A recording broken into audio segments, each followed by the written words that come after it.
Good evening. I'd like to call this meeting of the Wallingford Planning and Zoning Commission to order. It's our Monday, March 11th, 2024 meeting. If we'd all please rise for the Pledge of Allegiance.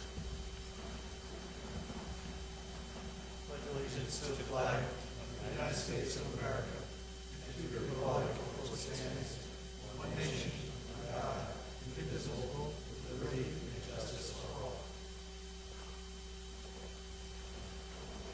And at this point in time, I'd like to introduce the members of the commission that are here this evening. To my immediate right is Jim Fitzsimmons, commission member. Next to Jim is Jeff Cohan, also a commission member. At the far right is Brian Rivard, who is an alternate on the commission.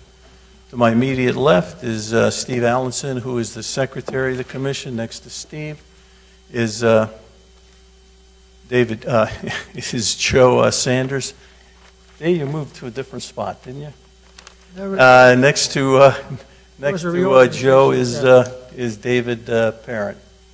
And at the staff table to the lower left is Cheryl Ann Tubby, our recording secretary. Next to Cheryl Ann is Kevin Pagini, who is our town planner. I'm Jim Seichter. I'm the chairperson of the commission. And our first order of business would be to consider approval of the minutes of our February 14th, 2024 meeting. Does anyone have any motion to approve the minutes or any additions, corrections on those minutes? Seeing none, I'd entertain a motion. Mr. Chairman, I move we approve the minutes of the February 14th, 2024 meeting as submitted. Do we have a second? I'll second. Second by Mr. Cohan. All in favor? Aye. All opposed? And I was not at the meeting, so I will abstain. Before we get to our first item on the agenda, there's several items on our agenda that are not going to be heard this evening.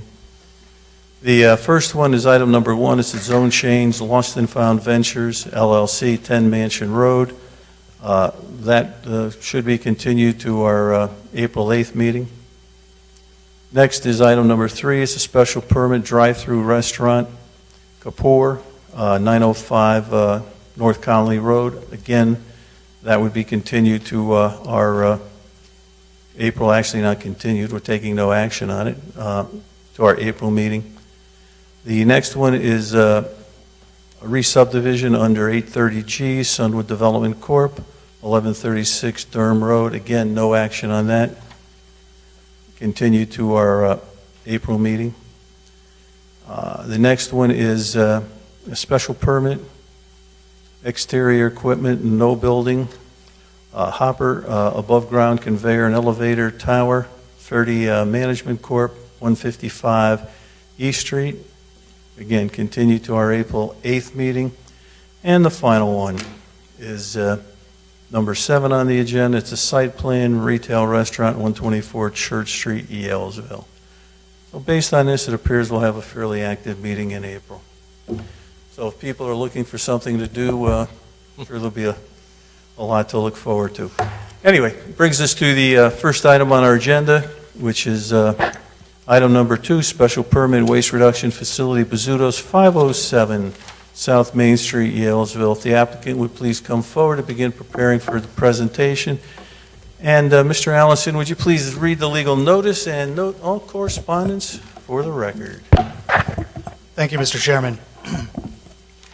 Number 402-24, special permit and floodplain development permit request for Busillo to construct a waste reduction facility at an existing waste trucking facility located at 507 Main Street, Yalesville, I-40 Industrial District.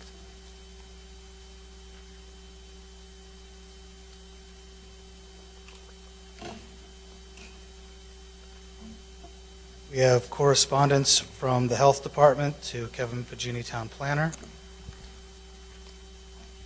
We have correspondence to Dennis Busillo, dated January 22nd, from Kevin Pagini, Town Planner. Correspondence to Dennis Busillo, dated February 1st, 2024, from Kevin Pagini, Town Planner. A memorandum from the Department of Engineering, dated February 28th, 2024. Interdepartmental comments from, I believe it's Aaron O'Hare, Inland Wetlands. Submission date 1/5/24. Interdepartmental comments, again, I believe from Aaron O'Hare, Inland Wetlands.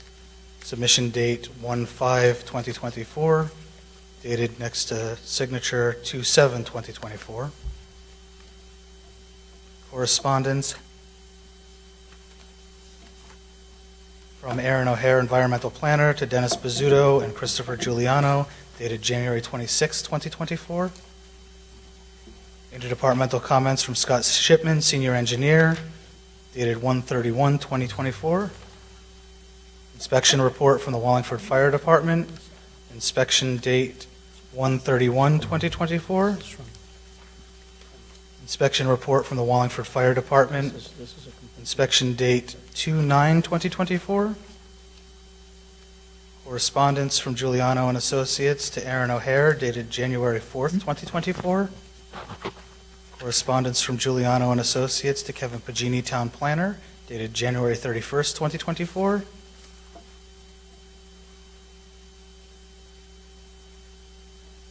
An ICCES evaluation report.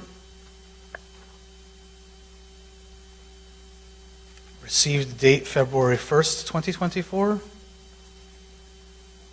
Correspondence from Giuliano and Associates, document entitled Stormwater Maintenance Proposed Waste Reduction Facility, dated January 31st, 2024. Certification of mailing from the United States Postal Service, sender Giuliano and Associates, received date February 1st, 2024. Correspondence from Giuliano and Associates to Kevin Pagini, Town Planner, dated February 5th, 2024. Correspondence from Giuliano Associates to Kevin Pagini, Town Planner, dated March 6th, 2024. Correspondence from Giuliano Associates entitled Stormwater Operations and Maintenance Proposed Waste Reduction Facility, dated March 6th, 2024.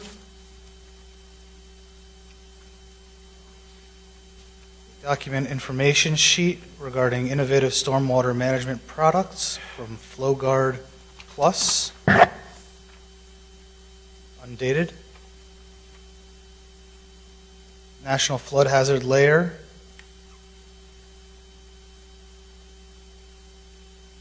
also undated. Correspondence from Giuliano Associates, from Roman Valentin, dated March 6th, 2024. Stormwater Drainage Report from Giuliano Associates, dated March 6th, 2024.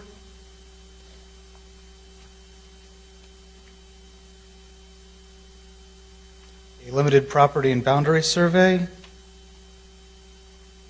dated 12/20/23. And that document includes several site overlays and engineering specifications. And I believe that is all.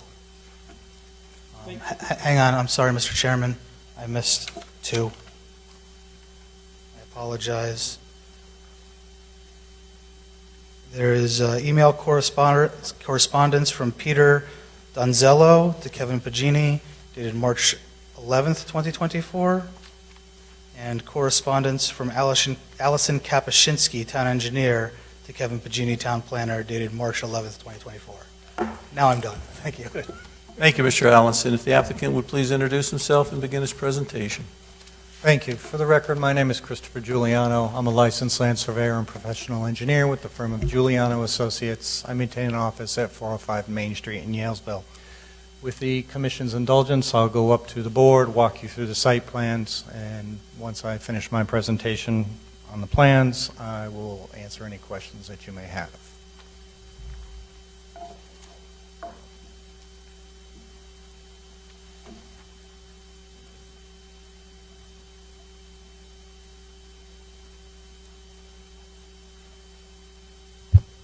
Okay.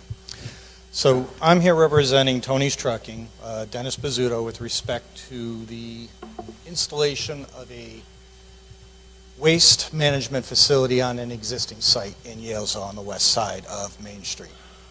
So just to orientate you with respect to the site, Main Street is on the right side of my plans. Existing building is located right here. And this entire back area is basically a gravel, millings, paved parking area as it exists now. It's basically used to store roll-offs, garbage trucks, anything that they have going on associated with their current business. All right. There is floodplain area on the site and a FEMA floodway on the back half of the property, and that's one of the reasons why we are here as a special permit as part of our floodplain application process. So the intent is to build a new 10,800 square foot building at the rear of the property, staying easterly of the floodway, but that of course puts us within the floodplain, so we have to elevate the building up. One of the things about this site, with it being basically millings, gravel, and pavement, the construction of this 10,800 square feet of impervious surface is being done on top of impervious surface. So we don't necessarily have an increase in that respect. We are also taking some additional measures to remove unnecessary and excess gravel and pavement from around the site. So we will be actually decreasing the total amount of impervious surface on this property. In general, when we do that on a site, that would pretty much be the end of things, because we would be able to handle stormwater by just increasing the amount of grass and permeable surfaces. But because we're in the floodplain, we have the issue of providing what's called compensatory storage. Once we construct the building, we lose that volume inside the envelope of the building. So in order to get that back, we do a couple of techniques. The main or most standard one is to regrade areas of the site and lower the existing areas. In this case, because it is a rather small site, about 1.5 acres in total, that doesn't get us the total amount of volume that we need to compensate.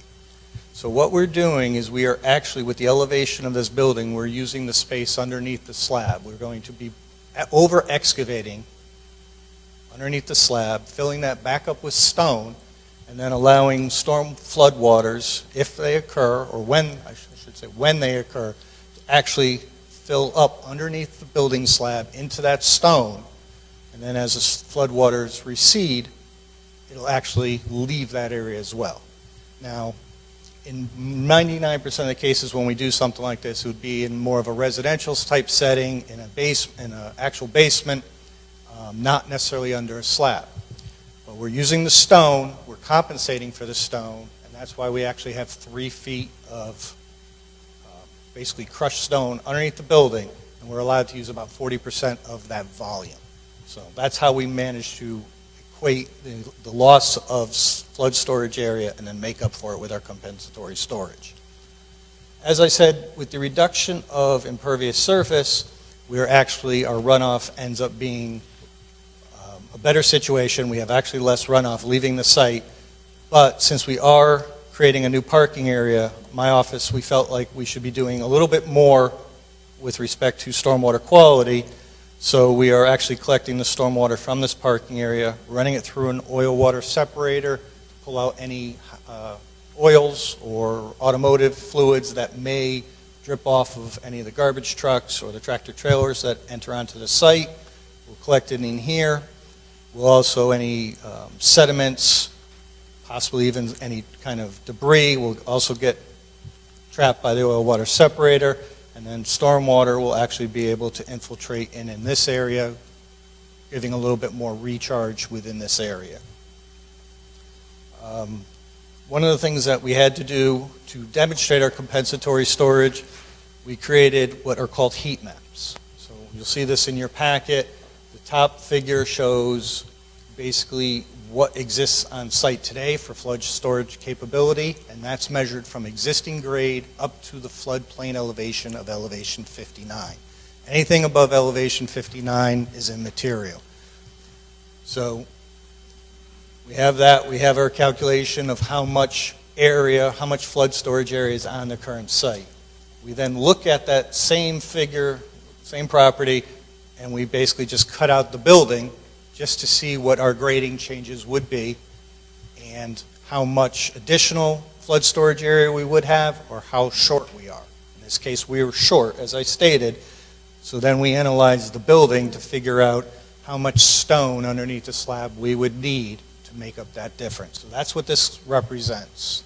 So if you see this in your packet, there is a reason to putting this in there, and this is basically the engineering calculations on how we figure out how much flood storage we actually need.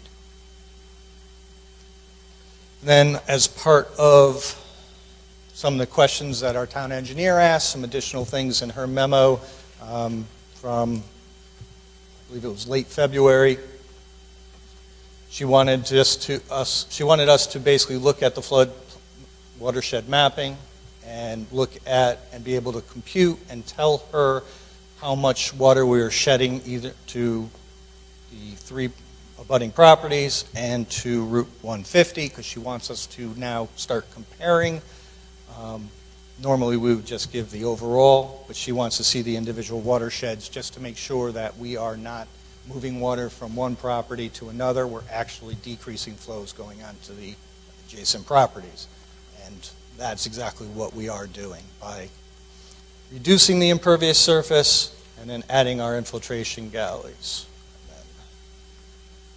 And then, the last plan in the plan sheet happens to be a comparison of existing impervious surface versus proposed. And I will point out, and there was a lot of correspondence between my office and the environmental planner, and that all kind of revolves around this little area of gravel back here. As just a side note to this, we had originally planned to remove this gravel and plant grass and put in some shrubs, but the environmental planner was making a bigger deal out of that than it really needed to be, so we elected to forego that. We may go back at a later date, but we elected to forego that part of the project. I just couldn't see spending time in wetlands and dealing with flood matters when they don't have jurisdiction over the floodplain. So that's basically it in a nutshell as far as what this project involves. It's not overly complex other than the fact that we do have this flood storage and the compensatory storage area that we're dealing with. And as Mr. Allenson read in, we do have a late memo that came in from the town engineer. She still has a couple of questions on the technical level, which I got that later, late today, probably about 4:15. I did read through it. I do understand her concerns. I have a unique solution to a technical matter here. So I think I'd like to, after I address your questions and if there's any public commentary, I would like the opportunity to at least resolve that with her. So I do understand that this matter will likely also be tabled to April's meeting so that we can work out those technical matters. They're not insurmountable at all. It's just how we're doing it. It's not the typical standard thing that we try to do. Okay? Sorry if that was a little rambling. If anyone has any questions, I'd be happy to answer them at this time. Well, why don't you give us a little bit of overview as far as exactly what the project is? You went through the issues with, with the site and how you're handling certain things, but as far as a little background as far as what's being proposed on the site. Okay. Well, as I said, what's being proposed is a 10,800 square foot building for waste reduction. What does that exactly mean? And I did have, working with the applicant, I did put together a memo basically going through what this is. In a sense, it is a transfer station which is supposed to handle both municipal solid waste and construction demolition waste. And the whole purpose of that is to bring those materials onto the site, pre-sort those materials before they go to the landfill. So basically, all the materials that come are usually both together. They're going to sort that material inside this facility, and then those individual materials get loaded onto a tractor trailer and then taken off to their respective locations. And that's all pretty much spelled out in the document that you were provided in your packet. So basically, Tony's Trucking has been around since 1932, obviously not in this location, but they basically do handle municipal waste. They've been taking it to other facilities here in Connecticut that do just this. But in doing that, every time someone raises their costs because of their operations, Tony's Trucking has to pass that along to the customers. So what they've decided to do is hopefully build this facility to better serve Wallingford as a community and their customers by not being beholden to other companies. So if they do this, they can hold fast their rates, they can help solve a problem, because we are generating more trash daily, and they can start getting some of these materials out of the mainstream trash, which is a lot of recyclables, construction wastes, and as I said, municipal solid waste, which is our typical garbage. So that's what the operations of the facility is going to be. The way it's going to work is their existing garbage trucks are going to come onto the site. They would actually enter into this building and dump their garbage onto the concrete slab, where it will be then sorted. Once sorted, it'll be basically ramped up to a loading dock and then deposited into a tractor trailer that will be backed into this location here. And once the tractor trailer is full, it will then leave the site. We've also mentioned in this document about traffic trips. It's not going to generate a significant amount of traffic trips over what they already have. It's also going to allow, as I said, a better operation on the site. Right now, if you've been there or gone by it, with all the roll-offs and everything out there, it is kind of messy. I can say from trying to be out there surveying, it's not too pleasant.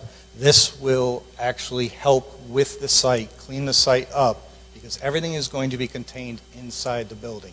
None of the operation of trash sorting or anything happens outside. It's all contained within the building. Okay? And I think that's an important step versus what's kind of going on now with roll-offs and trying to clean a roll-off and remove any excess debris that gets left behind. If there's something more that you'd like me to go into, Mr. Saiter, I'd be happy to. Again, it is kind of a simplistic operation. It is tied hand in hand with what they're kind of what they are already doing on site. It's just instead of taking the trash somewhere else and incurring costs, they're going to be handling it on site. Just one last thing for me is just the hours of operation. Yes. Hours of operation are 6:30 a.m. to 3:30 p.m., which is basically typically what they're doing now. Actually, I'm sorry, currently they operate from 2:30 a.m. to 4:30 p.m. So actually their hours are going to shrink with this. They actually get smaller window of operation than they currently exist. So from starting at 6:30 in the morning, whereas now they start at 2:30, they'd be finishing at 3:30 p.m., where they currently finish at 4:30 p.m. And as I said, it's an additional 15 to 20 vehicles per day coming on or off the site. Thank you. Commission members with questions for the applicant. Yes, Mr. Rivard. Thank you. Thanks for the background. That was helpful. One question I have is, this is now, I think you said it is considered a waste management transfer station in its new operation. Is that, and maybe Kevin, this is a question for you guys, is that considered subject to the solid waste facility permitting of the state for the DEP? I can actually answer. Oh, you can? Great. Yes. Thank you.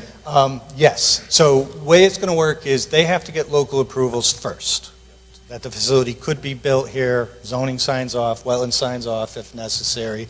They then go through at least an 18-month process of trying to secure the DEE permit. So this isn't the last step. And presuming they will be basically beholden to DEP, the monitoring, the reporting, and everything else. So we had to go and do this step first, similar to working with any DEP permitting. You always do local first, then do DEP or DOT as is applicable. But yes, they do have to go through that entire process. And I I understand it to take about 18 months, possibly as long as 24 months. And no building or digging into the ground occurs until the site is approved by the state, or do you start? I don't think my client is going to undergo putting a building in without having secured that, because that is a lot of money to put in the ground, to have standing there, empty without being able to be used, because you're approving a use, this particular use. So it's not like he could build this and then start working on his vehicles in there, because that use is not allowed in this building. So it's tied to the particular use, so he would not be moving forward until that permit was secure. Got it. Thank you. Other commission members? Mr. Cohen? Thank you, Mr. Chairman. Full disclosure, Tony's collects my garbage. So, yeah, a couple questions. So it's just going to be solid waste. It's not going to be, garbage. It's not going to be organic material that they're sorting. Basically, the way I understand it, it's called municipal solid waste, and I do believe that does talk about the organics. It's basically what they pick up from your house or my house. I don't have Tony's, but that and construction materials. And what they're trying to do is they're trying to pull out the recyclables. They're trying to pre-sort everything before it goes to its final destination. That's the whole point of this. So, yeah, we have two bins. I mean, one for garbage and one for recyclables. So are they going to do both of the trash receptacles or the, recyclable? I think the whole point is, while we have these two bins, I don't think everyone adheres to True. them as strictly I'll as agree with that. So I think no matter what bin it is, it kind of has to be pre-sorted before it goes anywhere, and that's what this facility is for. Because when they take trash to some place, if it has to be sorted at that place, they incur additional fees because that facility has to deal with the sorting, and that's not what those other facilities are set up for. So yeah, it's kind of a leading question, because basically my question is, yeah, there is going to be garbage in there. What kind of mechanism do they have to, reduce the odors that could potentially come out of the process? Well, one of the things is, with it being indoor versus outdoor, that will definitely help cut that down as well. They also basically keep the garbage wet to reduce both smells, and so one of the issues when you have garbage like this piled in a place, you can generate heat. That's the worst thing because of fires. And as the police department knows, because there are other facilities around, they do get called to this. But as I've submitted with some of the paperwork, you'll note there's a very unique fire suppression system that's going on with this as well. All of that combined with a smaller facility, a quicker turnover, will keep all that odor down to a minimum. So, yeah, it's kind of my next question. Tony's collects a couple times a week, throughout town. Do you know what the turnover is going to be in the sorting facilities? Is it going to be there for a day? Is it going to be there for hours? Any idea on that? I do not know, and I'm not exactly sure that they do, because again, that information wasn't in the narrative on how quickly. It's not something that they currently work on. I would imagine that the tractor trailer that's loaded for a certain thing probably doesn't stay there more than a week at most. Just obviously, the amount of garbage comes in, they want to sort it as quick as possible and then get it off the site as well, because the longer it sits there, it's hindering what they're doing and collection fees and everything else. So basically turnover of this, moving it in and out, is how they're going to make money with this facility. So I envision the tractor trailers that are being loaded, they may be only there for 48 hours before they're basically moving garbage off to one of the designated locations. Okay, I'll move off the trash issue. So we're building this in a floodplain, and I've driven by there many times when the river has flooded, and the river comes up quite high to these buildings in the back. It's kind of a multiple question here because, with what you're proposing as far as the gravel underneath the building, I'm going to assume, and I don't know for sure how far that water has come up in the past, but what's going to happen when, it does flood, the water's underneath that building, and it freezes? What's going to happen to the structure of that building? I'm sure you've accounted for that. All right. Two things. What happens when the water comes up? According to FEMA, and I've been around, I've not seen it come up, but water has the potential to come all the way up to about this line on the property. The building, this existing building is elevated enough. So what we're doing is we're elevating this building to the same point here. So we're actually pulling the slab out to keep the operations outside of floodwaters. So that's step one. With respect to water coming in and freezing, first of all, with it being confined underneath the slab, underneath the foundation, and open, with it being void space, that water would have to sit there for a very long time to freeze. So basically the way the floodwaters will work with the flood vents underneath the building, when the river floods and gets up to this point, it'll be able to come in underneath the slab through what's called a smart vent, engineered flood vent, fill the voids up, and as soon as the water starts receding, water will both infiltrate into the ground and go back out those same flood vents. So as water comes in, it'll fill up. As water recedes, it'll go out. Moving water can freeze, but I don't think we get that kind of situation here, and it won't be around that long to be able to freeze or cause a thaw underneath the building slab.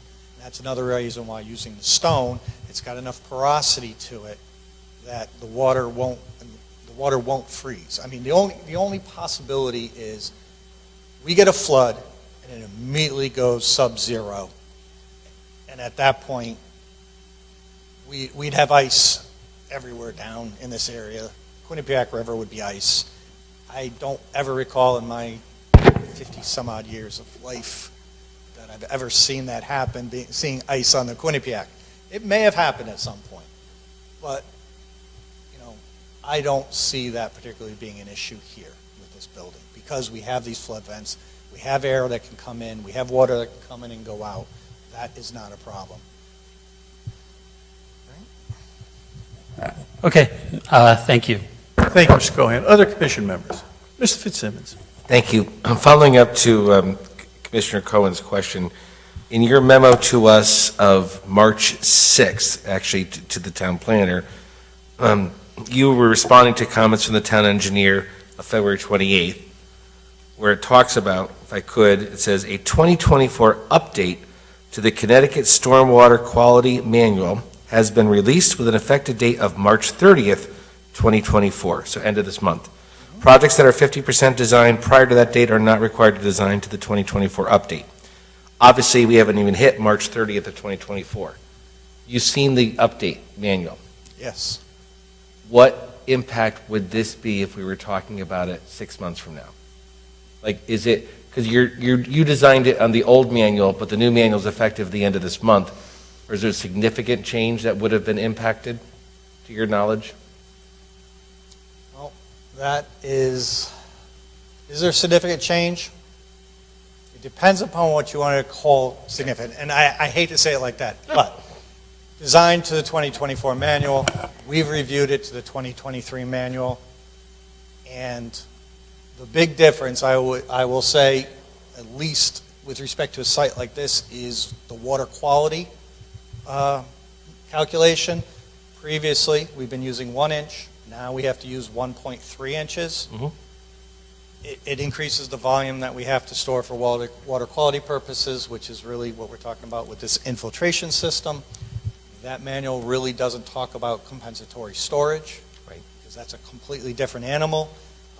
This site will still comply with the 2023 manual.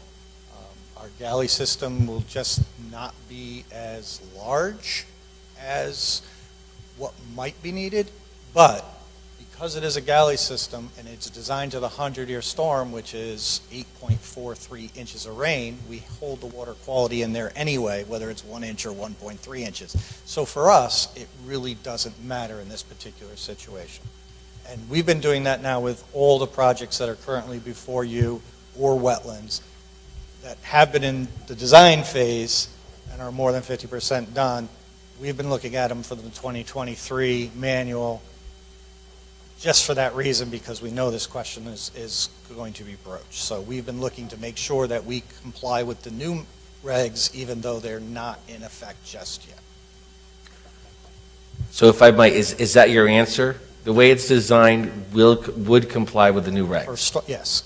All right. But the new regs are requiring more, right? More measurement? Yes. Oh, Yeah, yes. Yeah, Yes. okay. I mean, I think, and we know each other. I mean, my day job is insurance, and I can't tell you how many 100-year storms we've had in the last 5, 10, 15 years, but they're significant. And this site is, quite frankly, down the road from your office, so I know you're very familiar with it. I was out there today.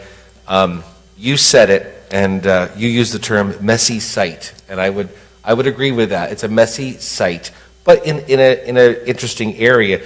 I think, and I wasn't in town last week, but I understand there was a significant amount of rain here.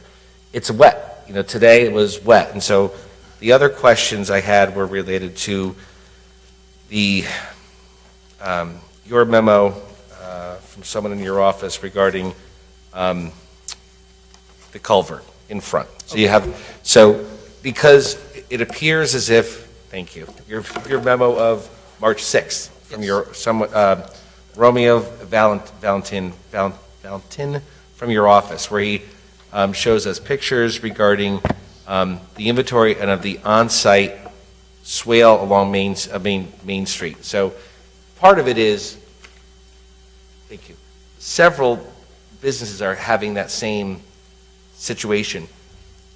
In a year before us, no one else is tonight. So how is that going to be addressed? Because I get to ask you tonight because you're in front of us. No, that's fine. And that's the town engineer wanted us to do it on this site, wanted us to do it on 124 Church Street, which we're not going to be talking about. Basically, on any of these existing sites, the town engineer is asking us to go through, look at the existing drainage on site. What does it look like? Is it functioning? Has it been maintained? And in this case, you're talking about the swale that basically comes across the property underneath the driveway, all along Main Street. And when we were asked to do it, it was perfect time. We had just had rain, so it's a perfect time to see it. And you can see from the pictures, there is water ponding there. We're able to identify why the water is ponding. Basically, this area the swale has gotten some silt in it and created a little sandbar in the middle of it.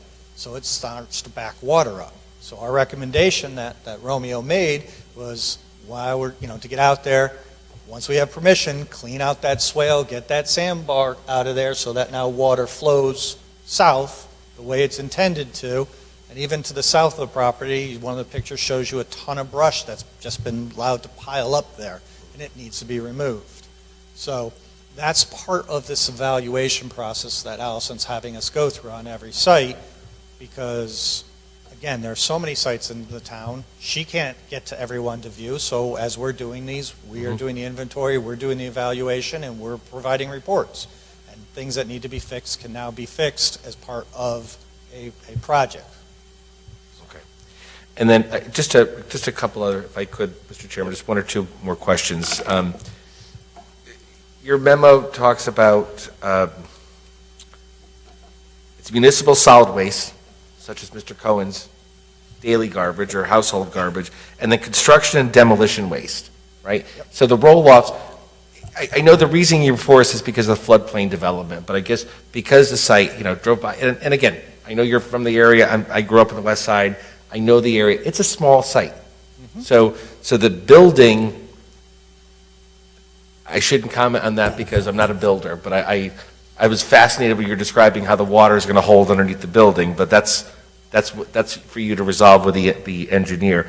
But I guess, how can the site be cleaned up, so to speak? Like, at what point, because everything magically is not going to go in this building, because you need the building for the sorting. And so I'm just trying to envision post-approval, post-operation, what it's going to look like. Because it is, and there's a large pile, which you documented somewhere in here, that it was a prior owner of the property that created the large pile of debris, so to speak. So I know that's before wetlands, but I'm looking on the floodplain is my concern. This is an area that floods. It's prone to flooding. Yalesville floods. I mean, this is going to get water. It's going to have a couple 100-year storms. Tell me how it's going to look better and how it'll be able to, during the next flood, it's not going to have stuff going further down. Well, first and foremost, the reason that it's going to be better is, again, we're going to be taking the debris and it's going to be inside the building. The main floor of that building is 1 foot above floodplain, the base flood elevation, and that is the minimum that we're required to design to. So that, by having everything inside, that's one thing, and that takes care of the sorting and the dumping of the garbage. Again, yeah, right now you have roll-offs here, you have roll-offs that sit there. That's not going to be here because all that is going to be in the way. So all that has to come off-site. That's got to disappear. The operation, will be the sorting here now instead of the roll-offs. And while you went there in the winter, I would say you should try going there like late July, mid-August. No thanks. Yeah, it's not pleasant.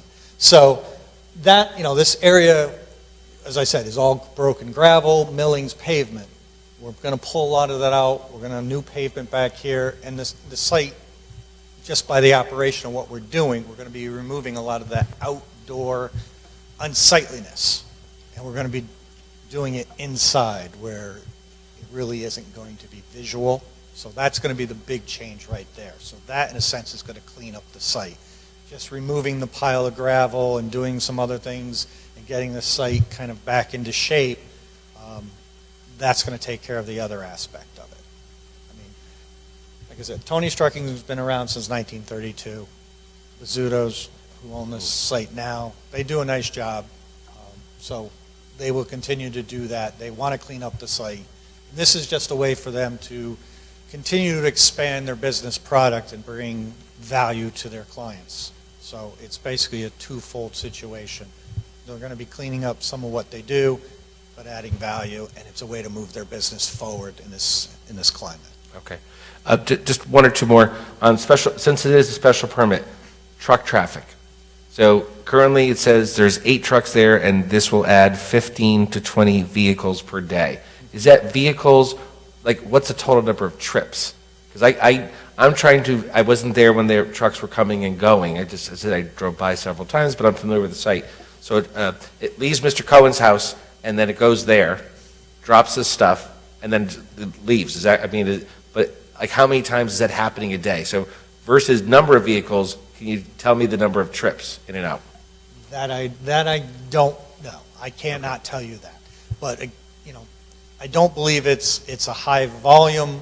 I mean, for 15 to 20 trucks, to be able to dump them, get on, get off site, maybe, I'm going to estimate,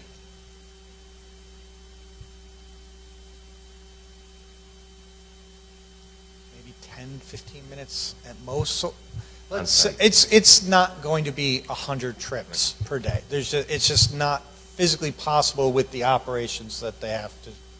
It's not like similar to bringing in fill material where a dump truck just comes and dumps in a pile and just keeps moving in and out all day long. That's not the kind of operation here. Because again, they have to get inside the building, they have to get it out, they have to then pull out. So I can't give you the exact number of trips per hour, but we do not, we're nowhere near the threshold. Right. And one last question. Sure. You're the bonus round. Okay. So on your memo of February 5th, you talked about Clarification on where materials go once sorted, and the EU provide additional details. The recycling material, single-stream cardboard, would go to Oak Ridge Recycling in Shelton or Casella Recycling in Willimantic. How does it get there? Do their own trucks come pick it up, or does Tony's deliver the recycling? So are those additional vehicles, or are those, again, I'm trying to picture the flow, Main Street, Yalesville, are those, so is Casella Recycling in Willimantic coming down to pick up, or is Tony's leaving Wallingford to deliver to Willimantic? I can't tell you who owns the tractor trailers, but that's what's leaving here every single time. That's, comes in by garbage truck, leaves by the tractor trailers. I don't know who actually owns the tractor trailers, but those are the 15 to 20 trips we're talking about.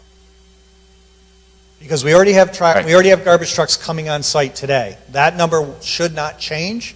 What's going to change is the number of trucks that they fill and get off the site. Okay. So, All right. I know we're going to continue. So if you could get me I will. some additional, Yep. I'd like, my concern is the flooding / the traffic and the truck trips. Thank you, Mr. Chairman. Oh, I don't use Tony's. Other commission members with questions? Mr. Allenson. Thank you, Mr. Chairman. So, I know residential waste. I make it. But I don't know commercial and construction waste. I've know a limited amount of it, and sometimes in construction waste, there can be hazardous materials mixed in that appear during the sorting process. Sometimes there's remediation that occurs on construction sites. How does that get handled?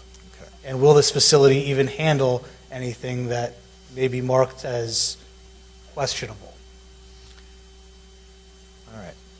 On a construction site, when they do find something that is considered hazardous or questionable, as you said, that material is dealt with generally on site, dealt with, sorted there, and taken to appropriate facility.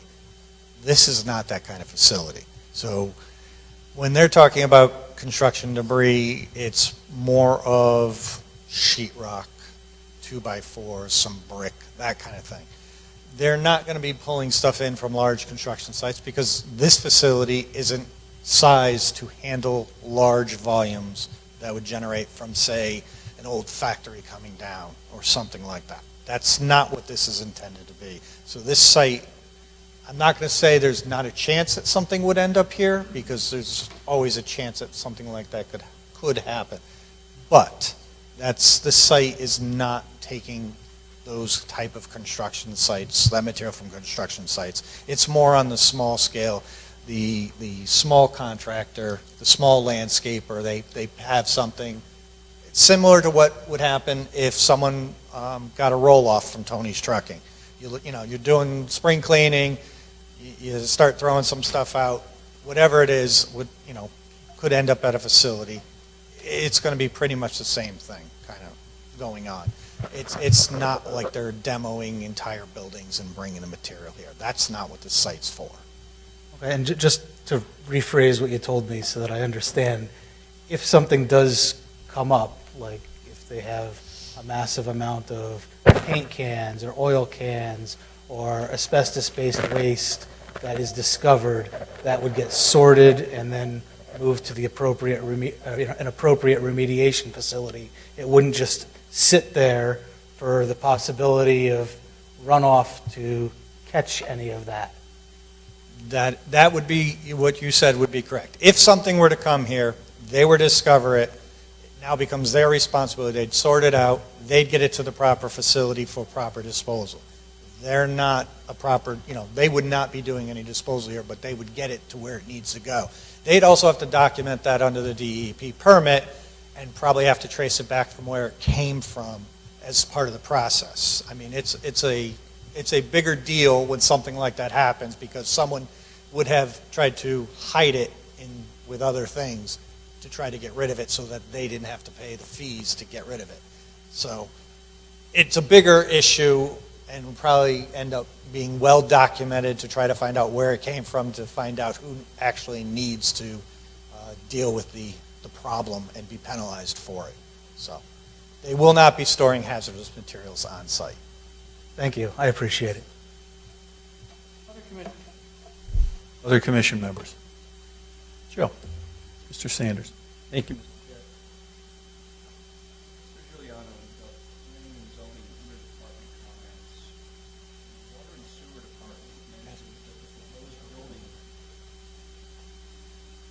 Better now?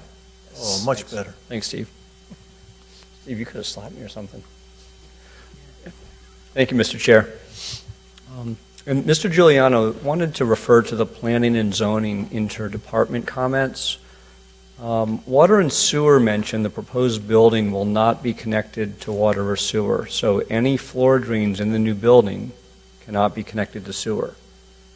You mentioned that inside the building's wet for odor control and stuff, and just wondering, we're moving stuff closer to the floodplain. How is water from in the building? It sounds like the building's a great way to make sure that things don't move onto the property, but what about water in the building? How is that planning to be handled? When I mentioned about keeping the materials in there damp, it's a mist. It's not, they're not dumping gallons of water, and it's not there long enough, so most of that water is basically going to be cleaning the materials, moved off-site. It's not really an issue. It's not like they're going to be standing in inches of water or have lots of water on this floor at any time. It's really just to keep down smells and to basically deal with keeping down the potential for any fire flare-up. Okay? I appreciate the clarification on that, but so are you saying that there's no plan, we haven't seen building plans, and I realize that that's not there, but does that mean there's no drainage in the building at all? There is, to the best of my knowledge, from the preliminary plans I've seen, there are no floor drains. No. Okay, thank you. That's all, Mr. Chair. Other commission members? Just a quick question. You said that you're concerned about, a fire to keep having the mist to, keep the items dry. But I mean, what happens if that doesn't work, and in fact you have a fire? You need the fire department to come in and pump water in there. Where is that water going to go? They actually are putting in a fire suppression system. You have an entire document within your packet. It's a biodegradable foam-based product, not a PFAS or anything like that. It basically looks like a storage container with a pole on top of it with cameras and heat sensors that is monitored electronically. So there are literally live people monitoring the heat of this garbage. And if it gets to a certain temperature, they basically trigger that the foam that's sitting in this container to basically douse that pile to basically knock down any type of flare-up. And that is basically they've gone with this because it is an environmentally friendly thing. It doesn't require us to connect to water out in Main Street, keeps the cost of the building down overall, and it also helps the fire department because now they're not necessarily having to come here with pump trucks or anything like that. I'm not going to say that they won't come. I'm not saying that they might not deal with putting hundreds of gallons of water on something, but that's the point of the system, to avoid that.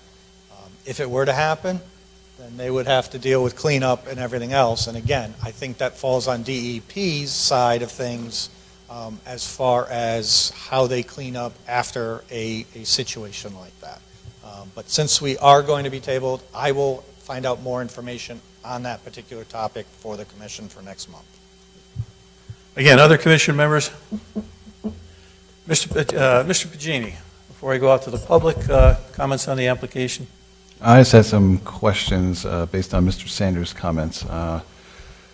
The interior that you say there's no water, but can you provide some way to maybe put that into a tank or something that could be off-site in case there are, liquids within the trash, something of that nature?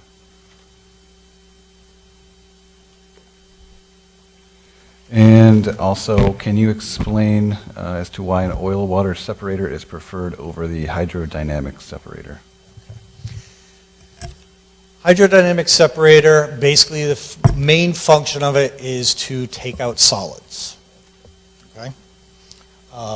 With the oil water separator, known proven technology, 3 chambers. First chamber pulls out the oil, pulls out sediments, then you have oils, and it for different levels. I just feel, based upon the particular use, I think the oil water separator is better, because we are basically trapping sediments, we're trapping oils in their own compartments versus a hydrodynamic separator. There is, the trash would be separated out in a hydrodynamic separator, but you still have the oils mixed in with the water without any real settlement time. Water just comes through, swirls, and goes out.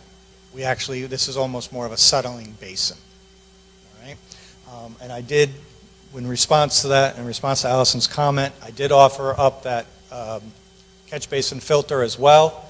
And if you read the literature on that, that's actually what I like to say is buttons on belt and suspenders. It's another level, hopefully, that Allison can feel assured with, that we are going above and beyond to pull out hydrocarbons, pull out garbage, pull out sediments.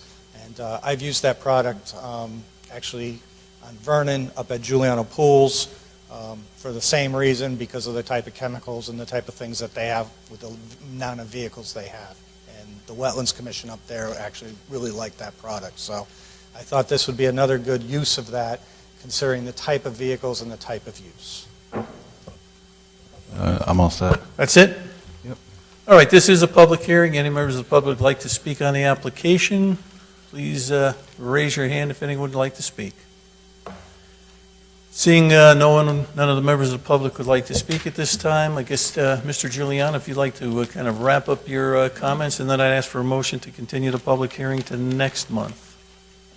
I don't have any additional comments. I know I have a couple of questions that the commission asked that I will get answered, and I will make sure between now and April I sit down with Allison, go through everything, and make sure that she's comfortable with what we're proposing, and be back to you hopefully to have this approved in April.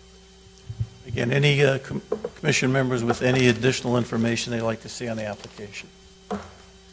Seeing none, I'd entertain a motion to... Mr. Chairman? Yes. Yeah, Mr. Cohen. I would like to ask, is this on? Mr. Giuliano, there's a lot of concerns about the floodplain and the aspect of flooding. And, you mentioned you raised the building 1 foot above the recorded,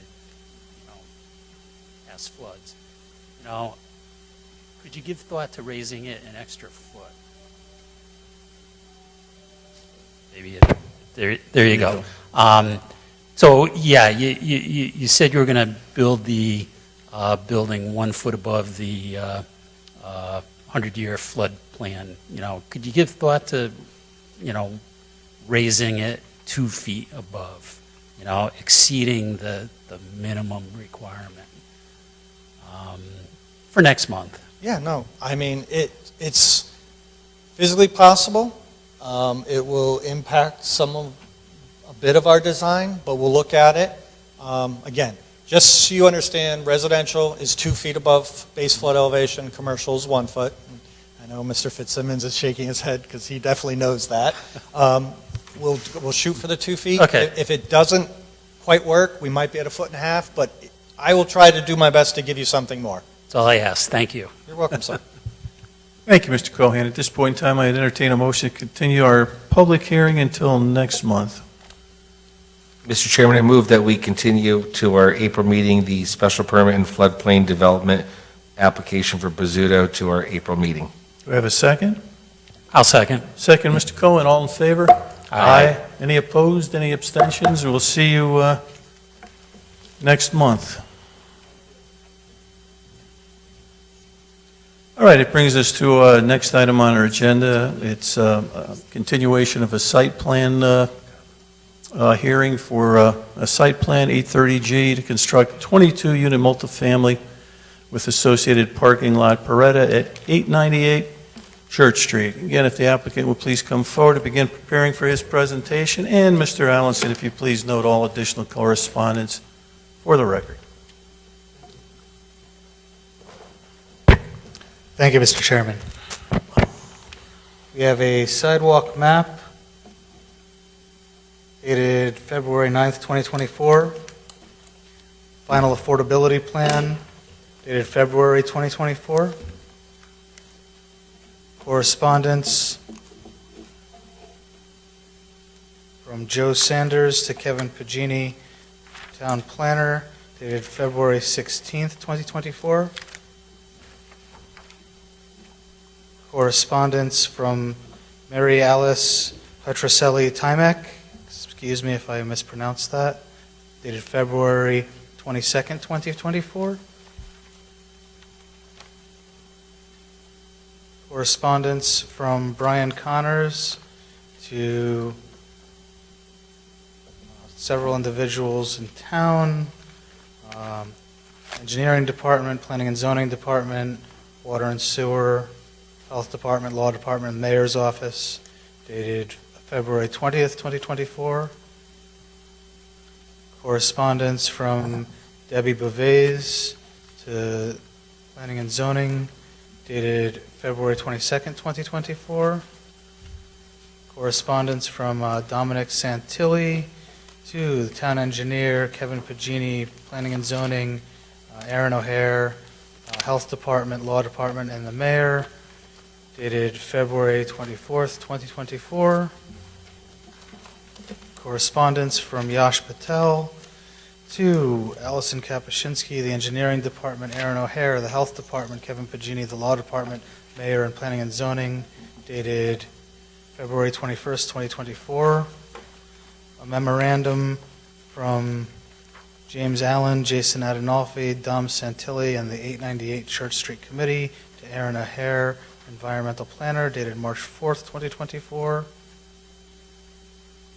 A document from iPetitions noting 137 signatures, dated March 4th, 2024.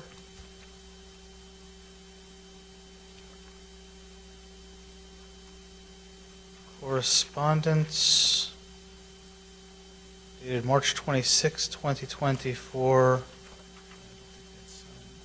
Not sure who from. First sentence starts with the 898 Church Street Committee providing additional background, and it contains several pages and exhibits. Correspondence from Brad Samus to Planning and Zoning, Kevin Pagini, Janice Small, Aaron O'Hare, the Town of Wallingford, the Mayor's Office, dated March 7th, 2024. Soil and Drainage Class overlay map. Looks like it's an April 2010 date on the map. A traffic map, undated, just says traffic in 1994 and denotes some of the traffic there. Additionally, we have correspondence from Allison Kapuscinski, Town Engineer, to Kevin Pagini, dated March 11th, 2024. We have correspondence from Dominic Santilli to Kevin Pagini, dated March 11th, 2024. Correspondence from Dominic Santilli to Kevin Pagini, dated March 10th, 2024. We have a set of slides entitled 898 Church Street, Residents Concerned About Health and Safety of Proposed Development. It is undated. An erosion control plan dated June 2nd, 2023. And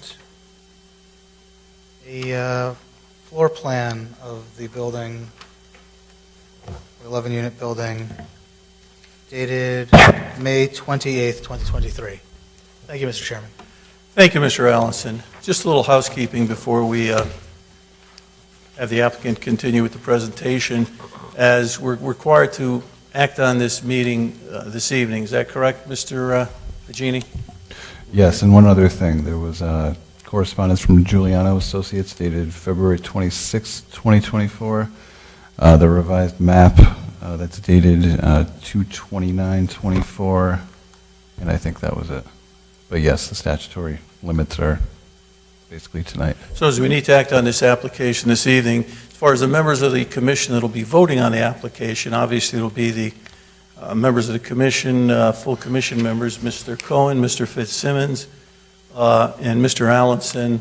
As Mr. Benoit is not here, Mr. Parent, you were at the last meeting, so you'll be taking his place. And as far as myself, I was at the first meeting on the application. I was not able to attend the February meeting, but I reviewed all of the correspondence, all of the attachments. I went through the minutes, as well as this past weekend I viewed the February meeting on YouTube, so I feel that I'm certainly up to speed on the application, so I will also be voting on the application. With that, turn it over to the applicant. Yes, Mr. Allenson. Sorry to interrupt, Mr. Chairman. Town planner was correct. There was those two documents, but there's also an additional two that I missed. Apologies. There's an interdepartmental comment from the electric department dated March 6, 2024, and there's also an inspection report from the Wallingford Fire Department dated March 7th, 2024. Apologize for my slacking. Not a problem. Again, now I'll turn it over to the applicant to continue with his presentation. Thank you, Mr. Chairman. For your record, my name is Dennis Senaviva. I'm an attorney with the Senaviva Law Firm in 721 Broad Street in Meriden. To my left is Chris Giuliano and Associates, the project engineer who's made the presentation at the previous meetings. Last month, Mr. Chairman, as you point out, this matter was continued to tonight. There were a couple of concerns that your commission was asking and the public was asking be addressed over this past month. I know that the planner had asked if any of the commissioners could give a little more insight. We had a little discussion at the end of that meeting. I wanted to make certain that we had the questions that were relevant to this body, so we could respond to those for tonight's meeting. We did get a nice, a clear email from Commissioner Sanders that was forwarded to us, and I think also looking back at the video and looking at the minutes, some of the questions that came up from the other commissioners. So hopefully we either have addressed them in some of the responding correspondence, or we'll do it again tonight. Chris will go up and explain the application. And not a full presentation, Mr. Chairman, I don't think it needs to be, but certainly to address the issues that were left open from the last meeting. Additional sidewalk on Highland, removal of a fire pit, some additional screening, things that are noted in your records and your minutes. Again, just a quick summary. As you know, this is proposed 22 units. They would be all one bedroom. You've got the revised plans that show that the units lay out at that bedroom count. When you say we had the revised plans, all we have is the first floor. Well, each floor will be the same, as I understand it. Basically, if you recall, Mr. Seichter, I think it was the January meeting, at the end of that, during that, you were questioning about the affordability plan, said one bedroom. Yep. We did have some efficiency units. So what the applicant did is he changed those efficiency units to one bedroom. So that only impacted that first floor plan. That's all that changed, because those efficiencies were all on the ground floor, and that's what was submitted to you. The second and third floors did not change, because those were where the one-bedroom units were. So just, that's the clarification. Okay, well, I'll give you an opportunity then to just show me how that worked out, but Okay. yeah, please just continue. And again, with the 22-unit count, 30% would be affordable under the final affordability plan. If approved, 7 would be restricted. 4 at 60% of the AMI income, 3 of them at 80%. And I think at the last meeting, we went through some of the standards under the correspondence from the Corporation Council with respect to an 8-30G application. So with that, Mr. Chairman, I'm going to turn it to Mr. Giuliano. All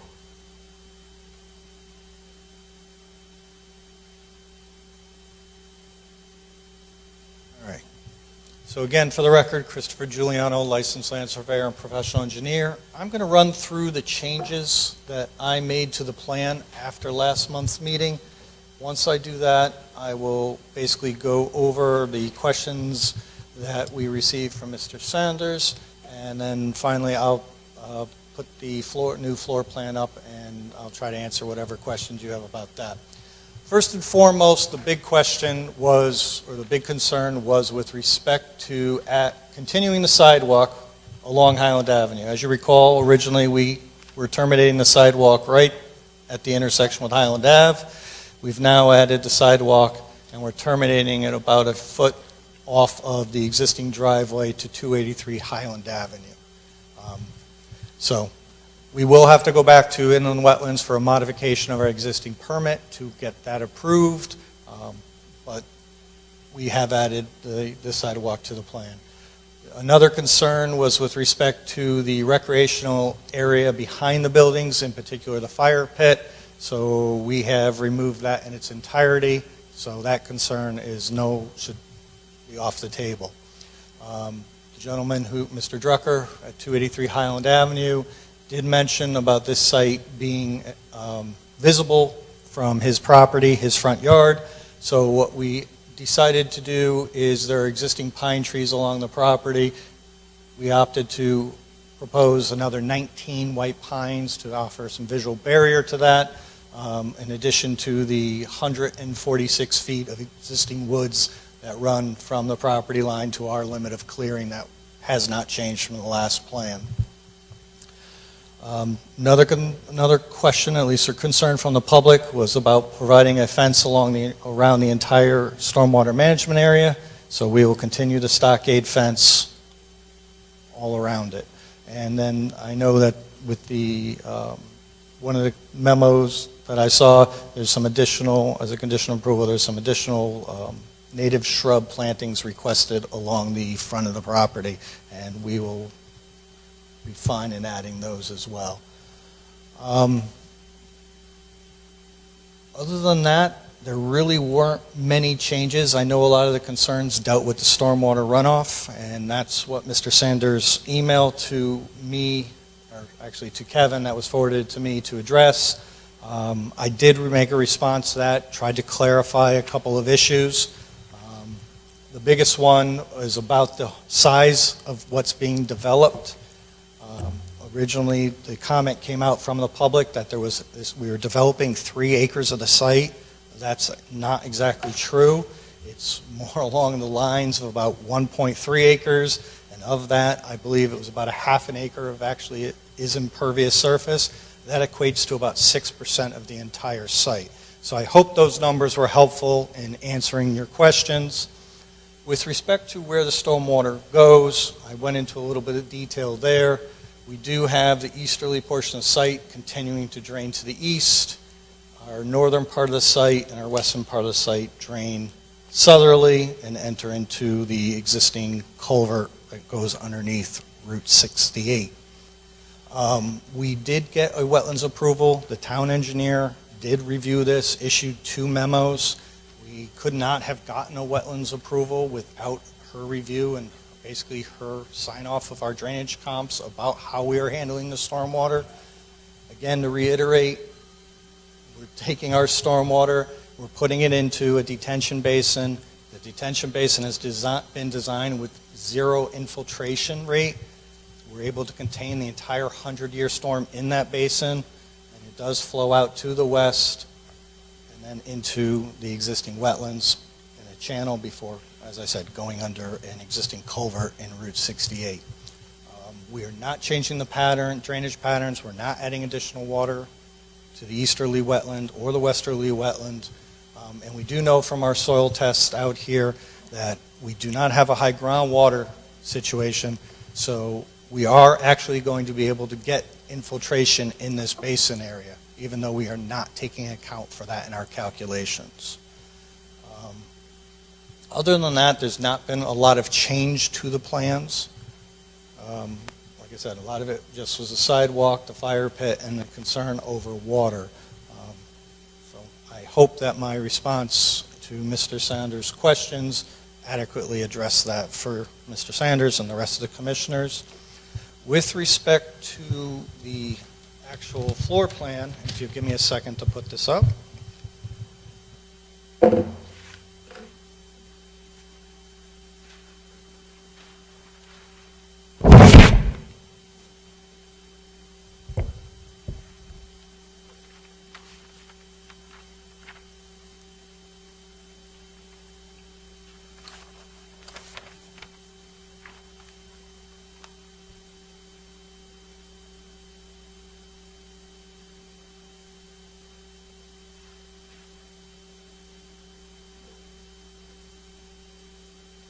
So after the January meeting, when Mr. Seichter made the comment regarding the language in the affordability plan, to be honest, I thought the easiest way to go would be to modify the affordability plan and include efficiency or studio apartments in the language, but the applicant decided it would be a better situation to turn the 4 efficiency or studio apartments that were on the main floor in each building into 1-bedrooms. So that's what he had his building designer do, reconfigure the 4 units, so now they are basically our 1-bedroom units. And this would be the westerly building, and obviously the easterly building is just a mirror, exact same thing. So really wasn't a big change. Again, I'm not a building person, so I don't know what kind of hoops the designer had to jump through to do it, but he has provided the new floor plan for the first floor. Nothing has changed on the second or third floors. It's the same type of units that were there before. So, and nothing had to change because those were already 1-bedroom units.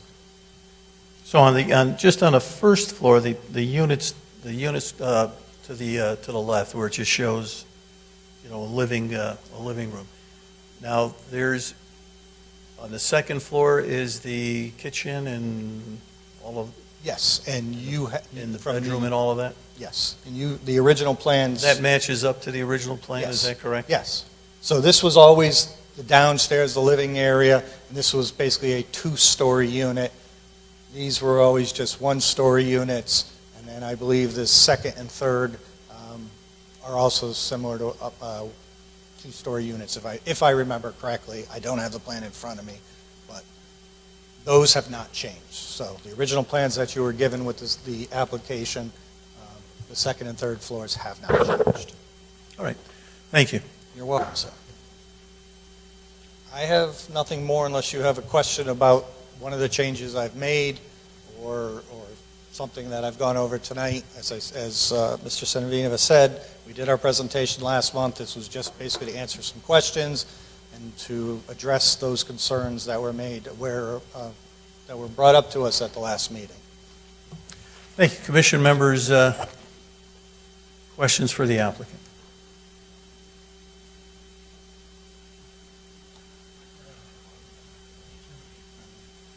Yes, Mr. Parent. Mr. Chair, through you, to Mr. Giuliano. Can you just on conditions of approval, paragraph number 9, once basin, can you explain what that means? Okay. I'm going to read it just because I don't believe the public has it. So since you've mentioned it, I'm going to read it. Okay? Sure. The condition that's been put forth by the town planner is, once the basin is fully excavated to finish grade, 3 percolation tests shall be performed, and data, including observed percolation rates and duration of pre-soak, shall be submitted to the town planner and town engineer for review before issuance of a building permit. What that means in layman's terms or in English is that once we get the basin constructed down to final grade, the town engineer wants us to conduct 3 percolation tests in the bottom of the basin. Those percolation tests will give us a percolation rate to basically tell us how quickly or how slowly the water will infiltrate into the ground. Now, if you were listening before when I mentioned it, we've designed the basin without an infiltration rate. So we're not taking into account any bonus for infiltration, but Allison still wants us to do these percolation tests just to confirm. And I have no problem with that.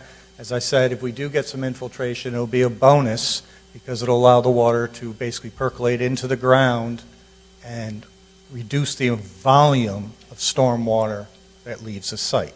So that's what she's asking. She just wants confirmation of percolation tests. And the way I look at it, again, it's like belt and suspenders on the plan, only because, as I said, we didn't include percolation rates in our design calculations. So, Okay, well, when, Excuse me, if you want to take your phone call, could you please go outside? I'd appreciate that, thank you. then it seems, or the way that I read it, this is kind of like almost a major insurance policy, because if you get to this point and the scene is not satisfactory, right, then they will not issue the building permit. Is that right? well, you can look at it in that respect, and you'd be right. If I had an infiltration rate I was using, if I was saying that the ground would infiltrate water at 5 inches per hour, and all of a sudden we did these tests and it infiltrated at 2 inches per hour, which is less, I'm not getting the water to flow into the ground as quickly. But because I'm using a rate of 0, the test, yes, it is an insurance policy, you can look at it like that, but towards my overall design, regardless of what the infiltration rate ends up being, it doesn't impact my stormwater calculations at all. But yes, it is an insurance policy in that sense. Thank you. You're welcome, sir. Thank you. Other commission members? Mr. Fitzsimmons. Thank you, Mr. Chairman. I just had a couple questions, and in relation from the last meeting and reviewing the documentation, and I was out at the site again today. So just, again, a lot of water. So this particular site, my understanding is you are proposing on the plans that you've revised, there'll be sidewalks along the entire frontage on 68 and the entire frontage on Highland Avenue. That is correct. Okay. And on the landscaping, I did have several conversations with the town planner. I assume he might have shared with you some of that earlier today regarding the need for specific conformance with the landscaping, as far as our landscaping requirements. And that's why I borrowed Commissioner Cohen's book, because I didn't have mine, on our landscaping, screening, and buffer area, under our regs. So even though it's an 820G application, it has to comply with the landscaping requirements. I understand what you're saying. Okay. So I think what I'm looking for is, there's two areas that I think the plans needed additional landscaping, which is the storm basin area along Route 68, and then along the vegetation line behind the back patio area. So you had talked when you spoke about the 19 additional trees along the Drucker property driveway. So those will be right along. You're proposing adding whatever's on the plan I'm looking at, plus an additional 19, or is it 19 total? No, there's existing trees along the property now. Mm-hmm.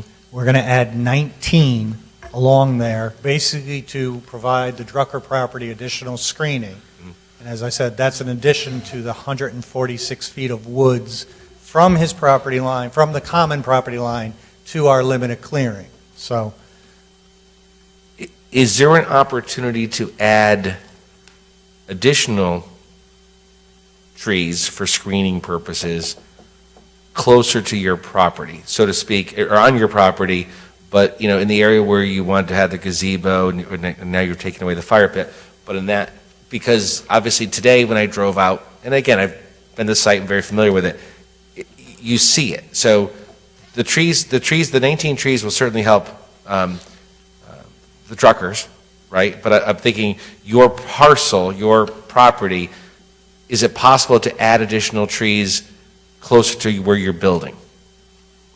Yes, of course, it's possible, and I believe one of the conditions that we have is to add some additional landscaping along the clearing limit in that area, and I don't see that where that would be an issue. Okay. So help me quickly, because I know we've got people who want to speak and other commissioners probably do. What could you propose, or what would you propose for that? Okay. First of all, the best thing to propose is some kind of dense evergreen, and I hate to say this, but it could be an arborvitae type, it could be a white pine. Again, I would consult more with someone like an arborist, first of all, because of the conditions on the site, to make sure we have a tree that is tolerant and will also offer screening, screening year-round. So those are the two things that I'd look for, and if we can accomplish that with a native tree or native shrub, that would be the best way to go. So we can add some more screening along that limit of clearing, and like I said, I would want to just consult to make sure that we had the right product in there. And once I propose something, I can just run that by Kevin to make sure he's okay with it as well. All right, and then I didn't have an opportunity to ask the town planner today, so if I could, Mr. Bugini, does any portion of this application require street trees? Because we're requiring sidewalks, which they're going to put in this particular area, and again, 68 Highland Ave, traffic and safety, now I'm into the screening issue. Are street trees triggered as a requirement for this? I mean, there are some along Route 68. I think along Highland Ave, I'd rather keep the native vegetation. But I think the street trees as they are now would comply. I believe they're about 40 feet apart. And with the inclusion of the, hopefully, shrubbery and native landscaping, that'll help to keep debris out of the storm basin.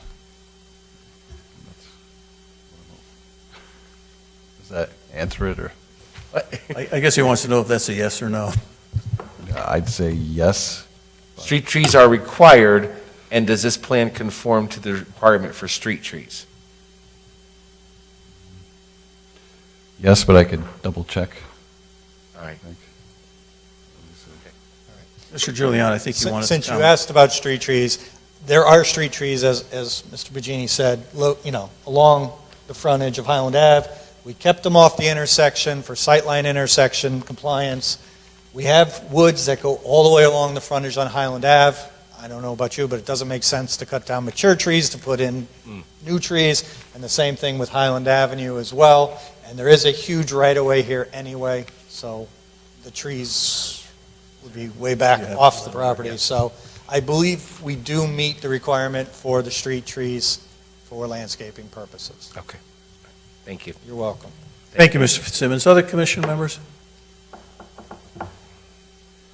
Mr. Pagini, before I go out to the public to see if they have any comments on the application, do you have any comments you'd like to make? Can he just also explain the sediment trap as opposed to the storm basin and sort of that process?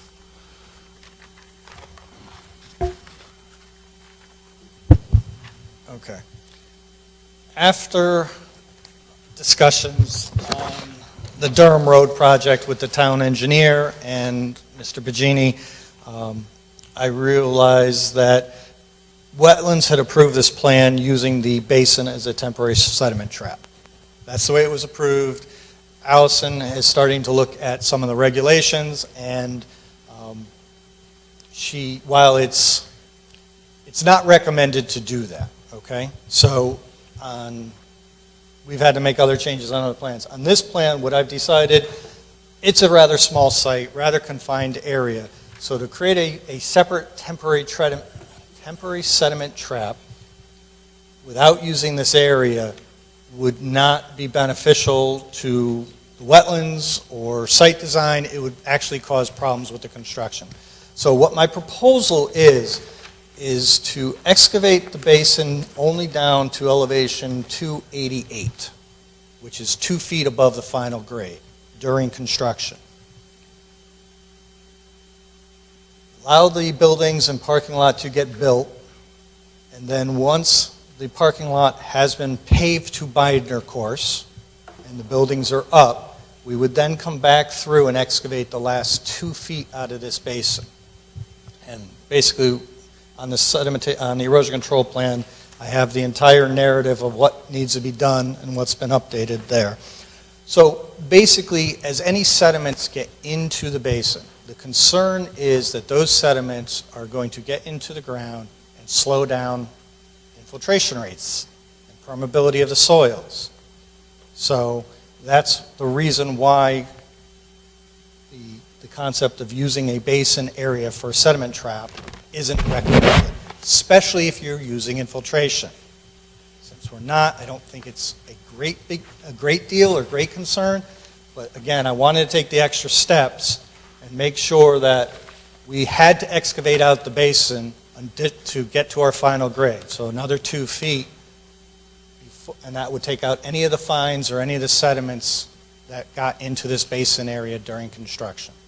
So that's what we're doing. We made a little bit of a change, and I took care of this actually early February just because of what was going on with another project. So I wanted to apply that to this. And basically, when we go back to wetlands, we'll make sure they are aware of that change as well. Thank you. Is that it, Mr. Pacini?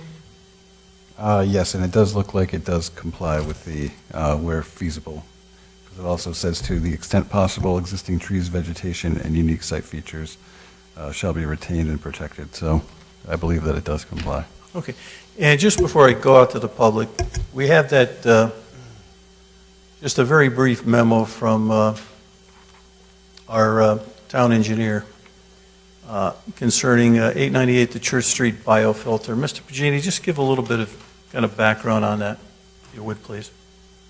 I believe you had asked me regarding a comment regarding the biofilter, and she just responded to your inquiry on that. If Mr. Giuliano maybe can just explain the treatment train to sort of go over how the biofilter strip is considered a secondary treatment practice. Is that something that you can explain to the commission? Okay. The inclusion of the sediment, or I'm sorry, the inclusion of the biofilter was basically to remove any of the hydrocarbons, oils, transmission fluids, because basically the nutrients of those plants. And it's all spelled out in the DEP manual, what plants, they're basically to pull those hydrocarbons out before getting actually into the basin. So basically using it as a treatment process. The main treatment for this entire site is actually taking place in the basin itself. So that's where we get our total suspended solid removal, using infiltration. If it's applicable, we have a standpipe, which is going to slow down the water. We do have the level spreader at the end as well. All of those different pieces are basically part of the entire treatment train so that we can meet the requirement of total suspended solids. Again, this project was started before the new guidelines. We do comply with current guidelines, and as far as stormwater compliance and S&E requirements, we do comply with the future stormwater manual as well. Again, I look at the biofilter as something in addition to what I'm trying to accomplish. It's not the main source of treatment.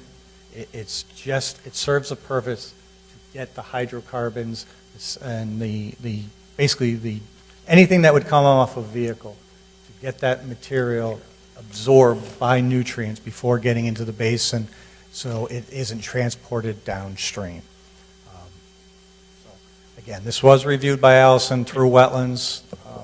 She didn't seem to have an issue with it at that No, time. I see that. She said the issue is how it's, she indicated she doesn't have an issue with how it was currently designed, as long as you have a secondary or primary treatment. Okay. My apologies, I didn't see that memo, so I Would you wasn't. like to see it? No, I'll take your word for what she said. That's fine.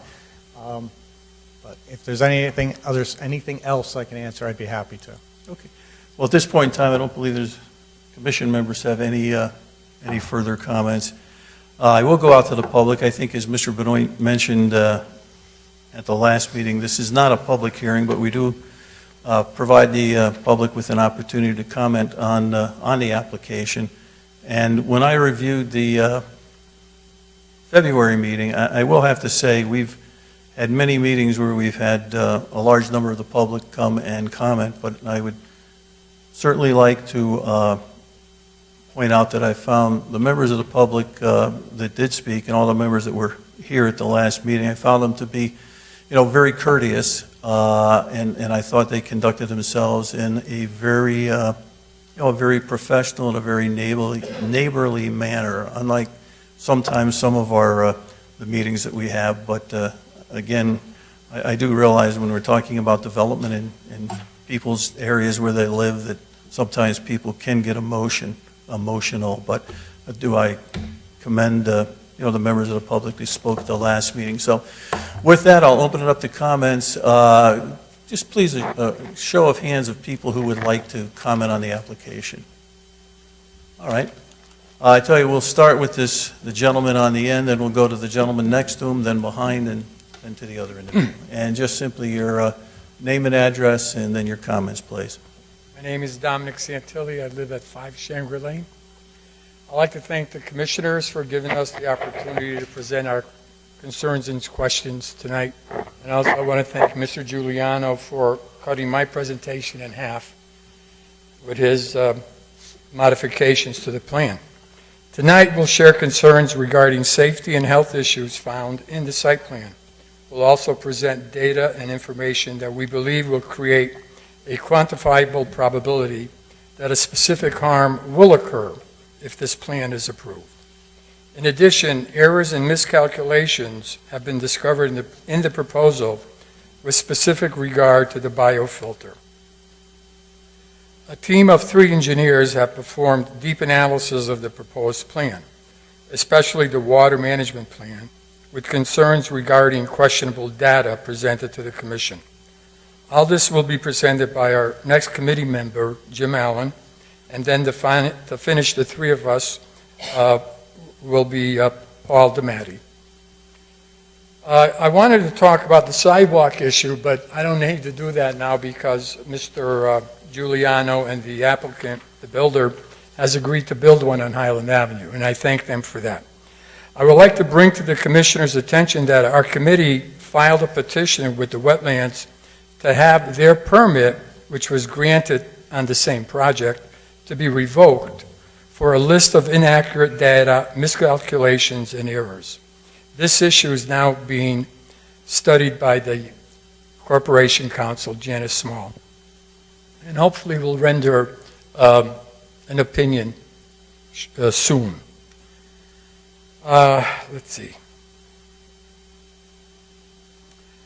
I asked the commissioners to review, I emailed the commissioners a list of conditions for approval, and I needed to make a modification on those as Mr. Giuliano was making his presentation. And I'd just like to go through them. There's only like 3 or 4. The applicant, condition 1, that the applicant to provide a revised permit from the wetlands to construct that sidewalk on Highland Avenue.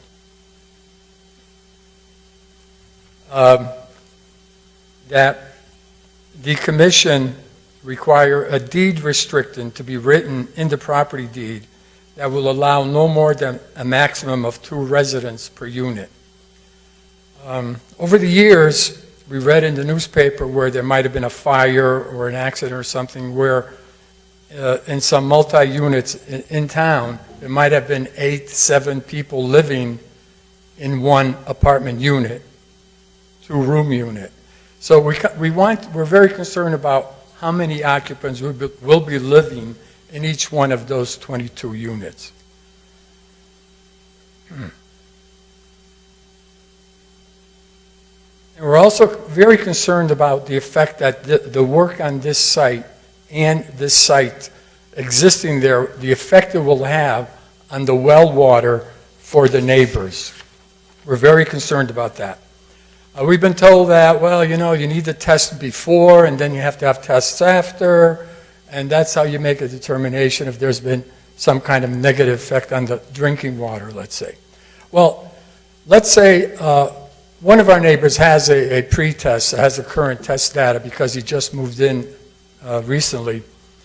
But let's say a few months after the site work is completed, and he has a problem with his well water. What happens?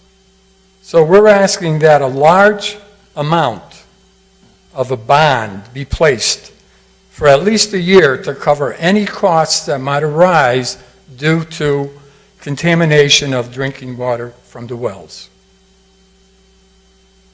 So, just to end it up, based on the presentation of our data that you will be hearing tonight, we asked the Planning and Zoning Commission to deny this application, and that it requires the developer's engineer to revise the site plans using the Connecticut Stormwater Manual as a guidance.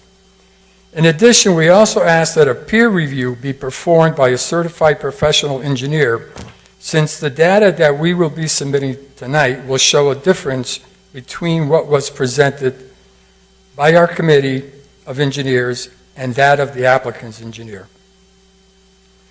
We don't want to see our neighbors in a similar situation like the flooding that occurred near the project down by the Hollywood theaters, nor the water issues that they're having at the police station now. So in closing, thank you for listening and giving us the time to state our concerns. And at this time, I'd like to ask our next member of our neighborhood committee, Jim Allen, to present concerns and supporting data regarding issues such as residents' concerns about the health and safety of the stormwater exiting the site, the effect on private drinking wells, the proposed biofilter, recurrent flooding, and stormwater management. Thank you. Thank you, sir. Good evening. My name is Jim Allen, 7 Terrell Farms Way. I am a mechanical engineer, not a civil engineer. I've been in manufacturing for 40 years. I've had stormwater pollution prevention permits. I currently have 3 industrial wastewater permits on our building today. My understanding is the commission has a copy of all these slides, so I'm going to be going through these slides. We're going to talk about our resident concerns, the site characteristics, some testing, critical off-site resources, design of pollution prevention biofilter, and stormwater management. Again, affordable housing or non-market rate housing. This group of the town of Wallingford residents strongly supports the creation of affordable housing in Wallingford. This group also strongly believes that this site at 898 Church is not the correct site for a 22 apartment development due to wetlands and nature of this site. The residents are concerned about the health and safety of the stormwater exiting the site, the effect on private drinking wells, current flooding on residents' property, and in residents' basement. We've already expressed our concern about the stormwater, how it's leaving the site. These serious concerns arise from review of the developer's engineer site plans as it relates to the biofilter. The engineer, as noted below, has said repeatedly the biofilter will filter contaminants from the waste entering the detention basin. To handle clean runoff from the parking lot, we're installing a biofilter per the Connecticut DEP Stormwater Quality Manual. Well, according to the Connecticut Stormwater Quality Manual, there's serious design flaws when comparing the developer's engineer proposed biofilter to the best management practice actually outlined in the Stormwater Manual. And we'll talk more about that. This site on the U.S. Geological Survey is identified as a swamp, which it is. Mr. Fitzsimmons, you were out there today. There's lots of water out there. Site history, always wooded wetlands, never developed for the past 90-plus years. We have concerns about wildlife. We've already filed a letter to DEP about eastern box turtles on site.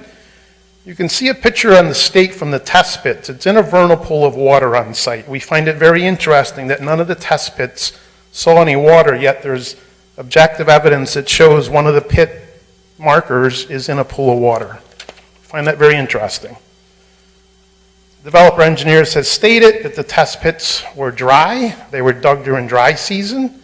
He's made comments that he went down 5, 6, 7, even in the last P&Z meeting, they were down 9 feet.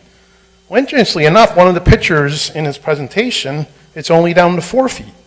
No pics of any test pits at 7 feet. There's 30 pictures with no scale on them. You can't tell if they're 3 feet or 6 feet. And interestingly, no boreholes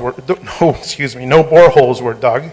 That's a better representation of the water table. No perk test at the detention basin. We've talked about perk test under the slab. Yet in the Sunwood Cozy Corner development, they're doing perk tests in the detention basin. Excuse me just for a second, sir. Sure. Mr. Giuliano, do you have a copy of this? And if you don't, would you like a copy of this? It's clearly up to you. I have not been given a copy of the report, no. Mr. Benghini has some sorry. Would you like to have a copy so you can follow along? If you I feel- would. Do you have another one, Kevin? Thank you. I'm sorry, Mr. sir. Chairman.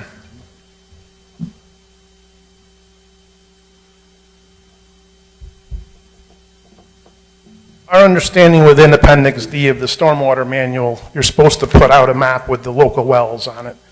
So we built our own. So there's actually one well, it's within 67 feet of the potentially polluted outflow from the detention basin across 68. One house that is 150 feet away from the potentially polluted outflow from the detention basin already has flooding. So now it's potentially going to be polluted flooding. And well location is a requirement for Appendix D of the Connecticut Stormwater Manual. I consulted with an environmental engineer who said there's a very high probability of this polluted water entering private wells.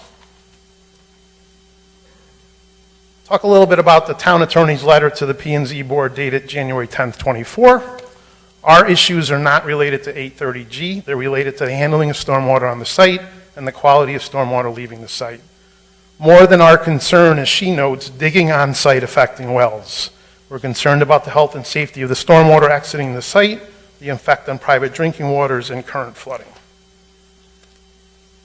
Next is a map of the aquifer protection area. We believe Mr. Giuliani said that on the east side, the water is going to go across the street in the Highland. It's going to go into an aquifer protection, should require review and approval by the Wallingford Aquifer Protection Committee. The next page, which is page 12, is a copy of what was provided to the IWWC. We have determined that the applicant, an applicant-appointed engineering firm, has provided and communicated false statements, inaccurate design criteria, and incomplete information. The town of Wallingford residents formally request that the IWWC permit for 898 Church Street be suspended or revoked until all design criteria and information have been updated to reflect the best management practice requirements as outlined in the 2004 Connecticut Stormwater Manual. There's no 2003 Stormwater Manual, it's 2004 and 2024. A little bit of guidance from the state. The approval by Wetlands Agency of drainage systems on the basis that has no adverse impact on wetlands, watercourses, also does not mean that the Planning and Zoning Commission must approve it under provisions concerning flooding, nuisance, proper engineering practices, public work considerations. A little more on the state guidance from the 2004. It provides uniform guidance to developers and engineers, and also town engineers and planners. The difference in the 2024 Stormwater Manual is it says that the towns must abide by it. The 2004, it's not clear.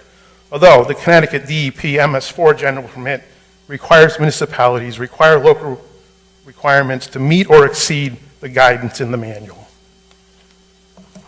So here really we get to the crux of the biofilter, and as your town engineer stated, the biofilter is a secondary filter. There's no primary filter on site. The 2004 Connecticut Stormwater Manual states a minimum of 25 feet in length of the biofilter. According to the site plan, it's 7.5 feet, woefully undersized. The biofilter needs to be as wide as the area to be filtered. It is not. It also needs to have a level separator. There's no, level spreader. There's no level spreader on site. Indicates drainage area, flow path distance leading into a vegetative filter strip is not to exceed 75 feet on impervious surfaces. An estimate of the proposed site indicates a flow path in excess of 100 feet of impervious surfaces. No maintenance plan is submitted. It's very critical. This was requested by the IWC. We have not seen any in the records. No barrier to prevent snow removal disturbance of the biofilter. And this is also very important, no soil test pits dug in the biofilter area.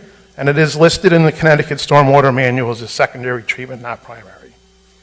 And detention ponds are not designed for water quality treatment. Excuse me, detention basins are not. Ponds are. And developers' engineers claim this will not hold any water. This is excerpts from the state manual. Vegetative filter strips are commonly used as pre-treatment prior to discharge, provide limited pollution removal, applicable to small drainage areas. This was also the stormwater management from Mr. Giuliani's firm, dated, I think, June 2nd, 2023.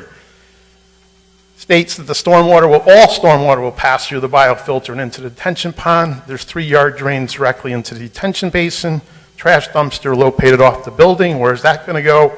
And where do the roof drains go?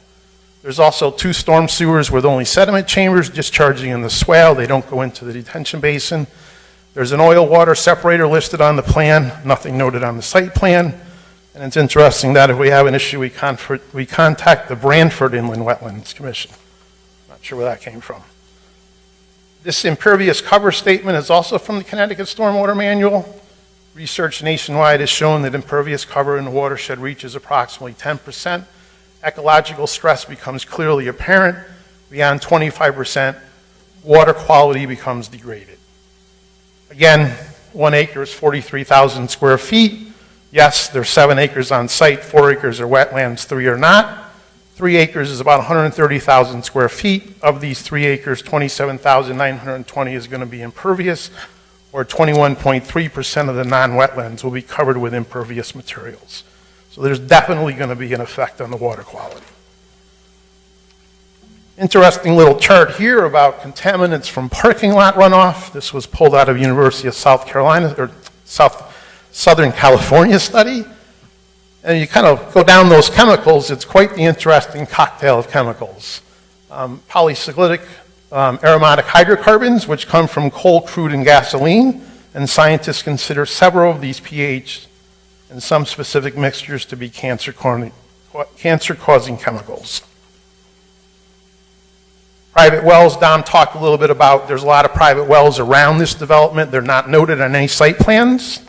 The developer has stated that we should get pre-development, during development, and post-development well water testing. Is there a concern that the development is going to affect the quality of the water? And will the town hold the developer legally liable if there are issues and require the developer to be financially responsible to connect all affected residents to town water? Appendix D checklist of the 2004 Connecticut Stormwater Manual. By the way, it's about 334 pages. The engineering group has read every page of this manual, and we've read a lot of the 2024. Project narrative missing, drainage patterns missing, potential pollution sources missing, summary of calculated pre- and post groundwater discharge, critical off-site adjacent or downstream of site resources, wells, streams. Stream ends up going into Quinnipiac. Site plan, proposed borehole investigations, no boreholes, pollutant loads, groundwater recharge, a whole bunch of items that aren't on any site plans. So again, we strongly recommend that the commission denies the site plan and requires the developer's engineer to revise the site plans using the Connecticut Stormwater Manual as guidance. And as Allison said, when she reviewed it, she's like, the biofilter is fine as a secondary filter, right? There is no, and Mr. Giuliani certainly has the opportunity to go up and show us where the primary filter is. And also, as Dom said, the request to revoke the IWC permit is under review by the Corporation Counsel, Janice Small. Again, we certainly appreciate your time, and Mr. Chairman, we certainly appreciate your comments. Thank you. Thank you, sir.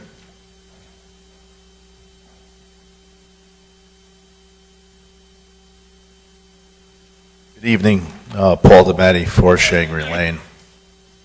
I want to thank the commission this evening for allowing us again to have an opportunity to say a few words. During the February meeting, it was quite notable, the developer's attorney constantly kind of talk to the commission about a memorandum which you have from Janice Small, the corporate counsel, dated January 11th, 2024, received by the Planning and Zoning on January 11th, 2024. Item number 1 of her letter to Kevin and the Town Planning and Zoning Commission talks about since the burden to prove that a denial was proper rests with the commission. I would argue it's actually the opposite. The burden to prove is on the developer and his engineer. It's not for you guys up here to decide whether it's correct or not. Right, it's for the folks up before you that looked at these designs. This discussion about quantifiable probability, the developer's attorney was mentioning that quite often in last month's meeting, and that a specific harm will occur, and that speculation of harm is never sufficient. Well, how about speculation of no harm? Right, we're constantly hearing that this is designed to the 100-year storm. This is designed to alleviate contaminants out of the detention basin. You heard from Mr. Allen, and again, the research that's been done by the neighbors here is commendable in terms of the amount of time that's spent. I feel like it's become a part-time job, to be honest with you, at this point. But again, I want to bring up some things, and I think it's interesting. And again, this is not a personal attack against Mr. Giuliano in any means. I want to be clear on that and be respectful. But again, these calculations, these engineering designs, right? I work with a lot of engineers in the course of my work, day in and day out. Most of those are, structural engineers, mechanical engineers. And there are mistakes made, okay? And I look back at a couple of recent situations with the same engineering firm. We'll talk about the police department, what's happened up the road at Barnes with the same engineering firm again. And again, the same notes that we go through those meetings is that it's designed to hold a 100-year storm and runoff is all infiltrated. The basin will be over-designed. Well, it wasn't over-designed, right? It failed. And that was like less than a 10-year storm. So my point is, the commission has a responsibility. This is not in an industrial zone. This is in a residential zone. This is a piece of property that has been undeveloped since God essentially created it, right? Folks have come and gone. They've all deemed that it's undevelopable. And I was sitting here tonight, and I couldn't happen to look behind you at the mural, at this quill, and it says, "Freedom from fear." And I found that interesting because I say, the developer's attorney and this whole guidance under 830G, it's almost like a gun to the commission's head to make a decision. But we're asking, as the taxpayers and the constituents here in town, that the commission make the right decision. And if you look further in Janice's letter, and it specifically calls out, and I'll kind of close it with this statement, right? It says that in memorandum written by Janice Small, dated January 10, 2024, she clearly states that the commission has the right to deny this application to protect public interest in health, safety, and any other matters in which the commission may legally consider. We have provided the commission an abundance of technical data as it relates to traffic volume, accident figures with injuries. And I know that was kind of poo-pooed at the last meeting, right, that should not be a consideration. But more importantly, issues pertaining to design flaws related to the stormwater management system, all of which directly relate to health and safety. And again, the folks behind me that are here, and myself included, we respectively ask that the commission deny the application this evening based on all of the issues and problems identified by the taxpayers and constituents closely affected by this proposal. Again, freedom from fear. I'll leave you with that. Thank you. Thank you, sir. Anyone else that would like to speak? Other than this gentleman, are there any other individuals that would like to speak on this application? I see the gentleman in the back also. Brad Samus, 4 Ride Drive. So my first question is for Mr. Giuliano regarding the stormwater drainage system report. That indicates that the basin for the stormwater decreases the peak flow of water off of the property. But with regards to the total water flow off the property, can you just clarify whether the total water flow off the property will increase or decrease with this development? Mr. Giuliano, if you'd like to answer that. Again, if you just direct your question to the commission, and then we'll allow Mr. Giuliano to speak. Okay. The total volume of water will be increased. That is that answer. And let me just qualify that for 1 second for everyone. Stormwater calculations, whether you're talking about the 2004 or 2024, matters not. We regulate peak flows off a property. We do not regulate volumes because DEP, DOT, they all know that as soon as you develop a piece of property and put down impervious surface, you increase the runoff. That is a fact. What causes the problem is the peak runoff. That's what we have to maintain. Now, in cases where we can get infiltration, we can also reduce volumes. In this case, it was questionable because of the site. As I've told and said, I sound like a broken record. We didn't use infiltration, but it looks like we will get some. Until we do these additional percolation tests that Allison wants, I can't tell you what that will be. So I just wanted to qualify so you had the answer in context, okay? Thank you. Yes, thank you. All right, second question I'll direct to the commission, but it's directed to the attorney, Mr. Senavivas. So regarding the transparency of this, people here are pretty much here because of word of mouth. There was no notice posted at the property. So I'd like to hear Mr. Senavivas' reading of Section 830G as it regards to our town procedures with regard to special permits and notice, and whether this was followed correctly. I'm not sure if Attorney Senavivas should be the one to comment on that. I would leave that to our town planner. An 830G application cannot have a special permit attached to it. It's a separate process from the state. A special permit is discretionary, and under 830G, you cannot be discretionary in their decision-making. So as far as the notification, as far as having a notification, as far as a sign being put out notifying a public hearing, that is not required. There's correct. Maybe you might want to go through just how this is noticed as far as in the newspaper and where it may be posted. Site plans, it's a site plan application, so therefore it's only on an agenda. It does not need a sign. It does not need a legal notification. If the developer wants to put up a sign, they can.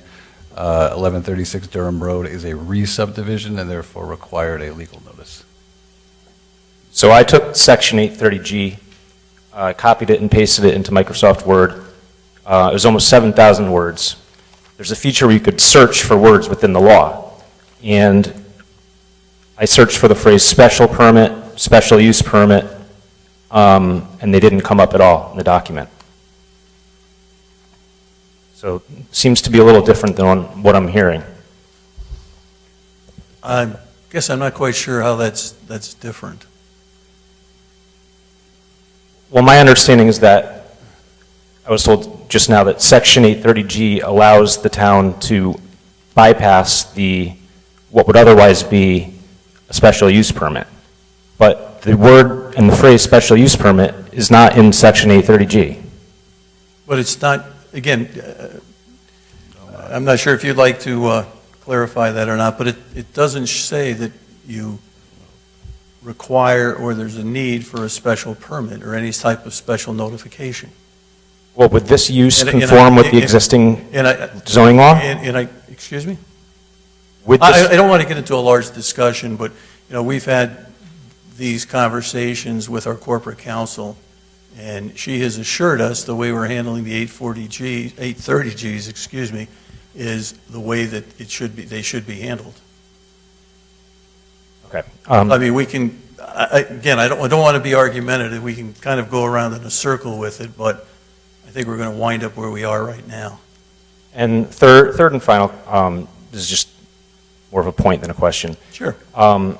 With regard to specific quantifiable risks. So 22 units, they're going to be occupied by at least one person each, so I think it's reasonable to assume a traffic count of 100 per day for this. Somewhere you could find the traffic data. I submitted the best traffic data I could find. Someone could find a denominator for this, but let's use 10,000 cars per day. So that's a 1% specific, quantifiable risk. And as has been documented, there have been 14 accidents at the intersection in the last 5 years. The risk is either 1% or some risk, but it is quantifiable. And that's all I had to say. Thank you, sir. And I believe the gentleman in the back. After this gentleman, does anyone else of the public like to comment on the application? That being said, he'll be our final speaker from the public. So my name is Derek Dixon. I'm at 10 Halage Court. I didn't actually think I'd be speaking, but I actually just took down 13 of these white pines from my home. They're absolutely horrendous trees. They grow extremely quick. There's a million pine needles that drop. They're highly acidic. Interesting placement on these trees being at the property line means it's going to be the neighbor's problem to deal with. They kill everything in the area, all the grass, all the vegetation, highly, highly acidic trees. They grow at least a foot a year. He says he's putting them there for screening purposes. All the screening within 10 feet of growth is just dead limbs and they fall off. It's not really going to provide anything. The ones that I cut down between mine and my neighbor's yard, I would say 15 to 20 feet of the tree was dead from the way down. There was no screening at all. Previous speaker talked about the traffic conditions there. I witnessed 2 accidents in that intersection myself last year, and another one almost last weekend with a car just stopped randomly in a turn. Both of the accidents that I saw, these cars went off of the road into the area where he wants to put a sidewalk. He's putting people there that need affordable housing that may have to walk to locations that simply aren't in the area. You're putting people in harm's way. You're putting people that may have to walk there, cars that do go off the road because of what's there. It's just a bad idea. Sorry, that's all I have. Good. Thank you, sir. Yeah, we'll bring it back to certainly back to the applicant. Obviously, there was substantial comments made concerning this application by the public. There was some issues or concerns, or at least representations about some calculations, and at least represented that there may or may not be some design flaws along that area. I guess I would like to hear the applicant or his representative kind of respond to that. Let me begin, Mr. Chairman, by responding and saying that, the presentations of this 898 Church Street overview is not signed. There's no signatures on it. It really is, as presented, a defamatory indictment, not only on Mr. Giuliano and his capacities, his abilities, but also your town engineering staff who's reviewed this application. And I'm not going to spend a lot of time trying to defend the merits of their abilities. Connecticut licensed PE. Chris can go through some of the comments that were made and contest them. And I did spend a lot of time last month, I'm sure you saw it at the meetings when you watched it and saw the minutes, making certain that this commission understands, as I know you do, the obligations under 8-30G. It's a different type of animal. It's certainly something that the statute has been enacted. The state of Connecticut's determined that there's a need for affordable housing. It's a high priority, as Janice points out in her memo. And I was just making certain that everyone was aware of the standards. It's so different from the typical site plan application that you see before you.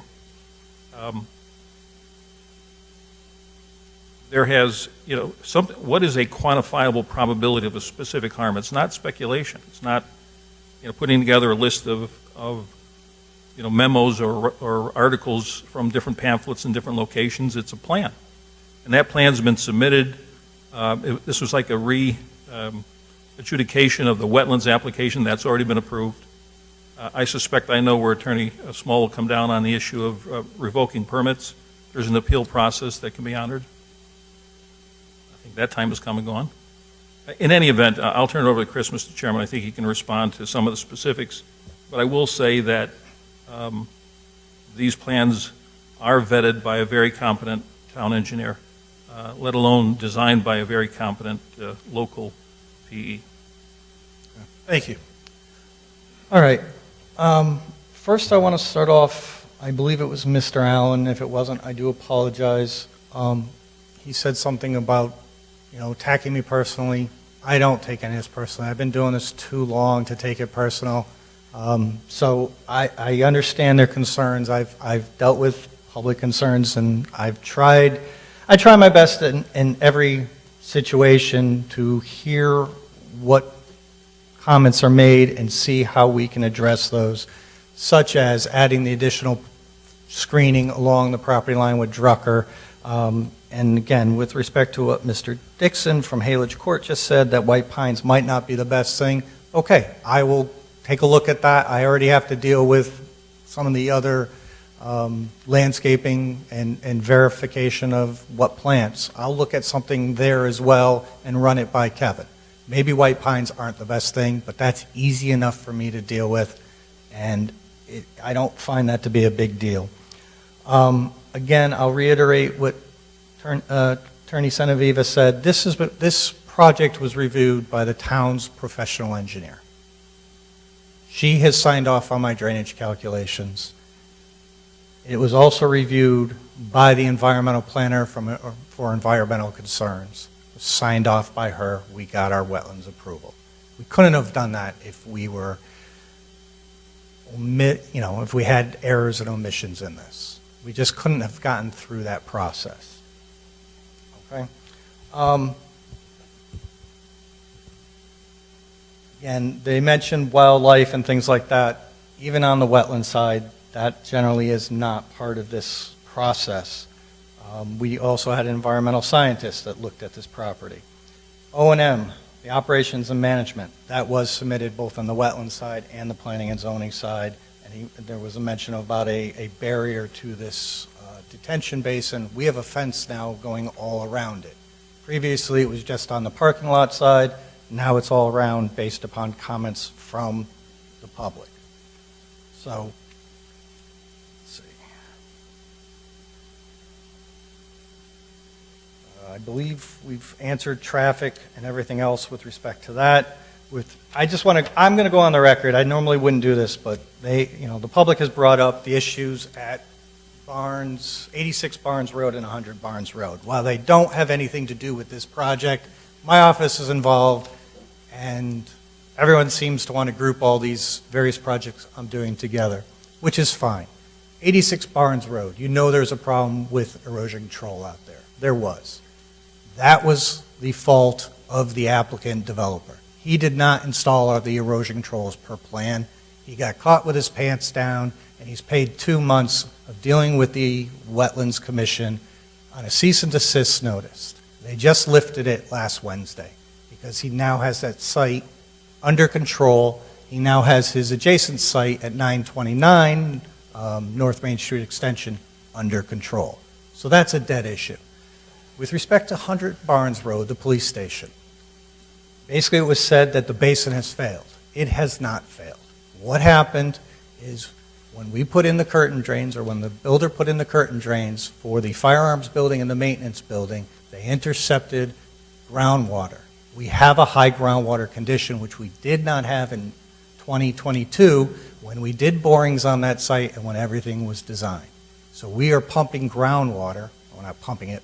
Groundwater is flowing into our basin because we have a high groundwater situation. My office is currently working with the town engineer, the committee.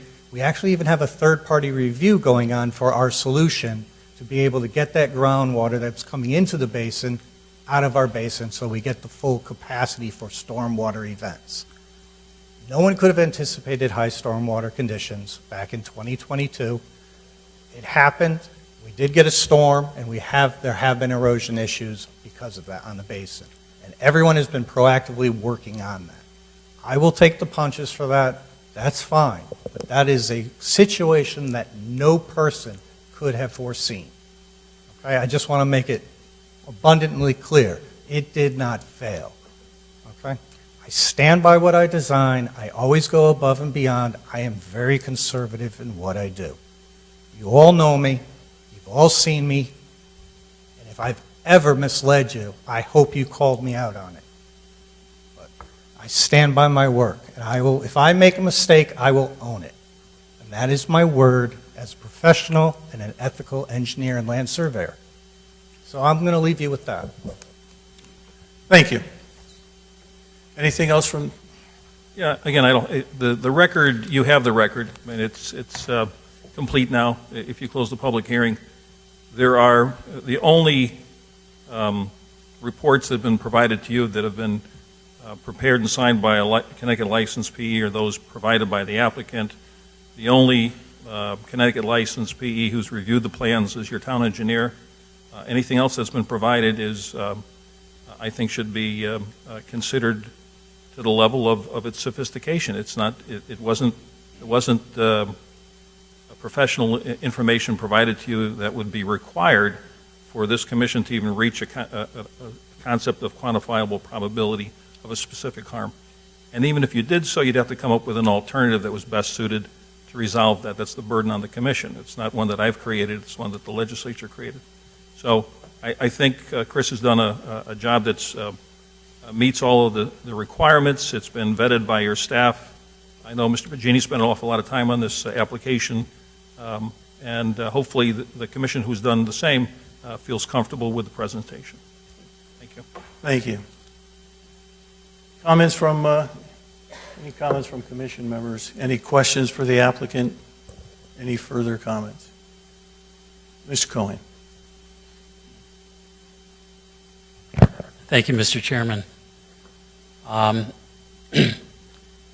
known Mr. Giuliano for over 15 years as far as my inland wetlands and planning and zoning, and he is one of the most above-board professional engineers I've encountered.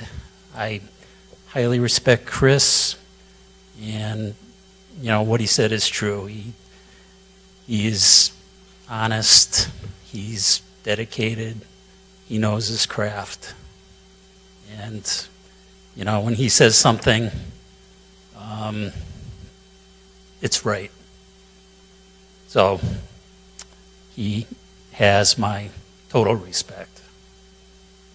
So, that being said, you know, I appreciate the comments from the public, and I went through their PowerPoint and their other communications, and quite frankly, I actually questioned the qualifications of, you know, their comments.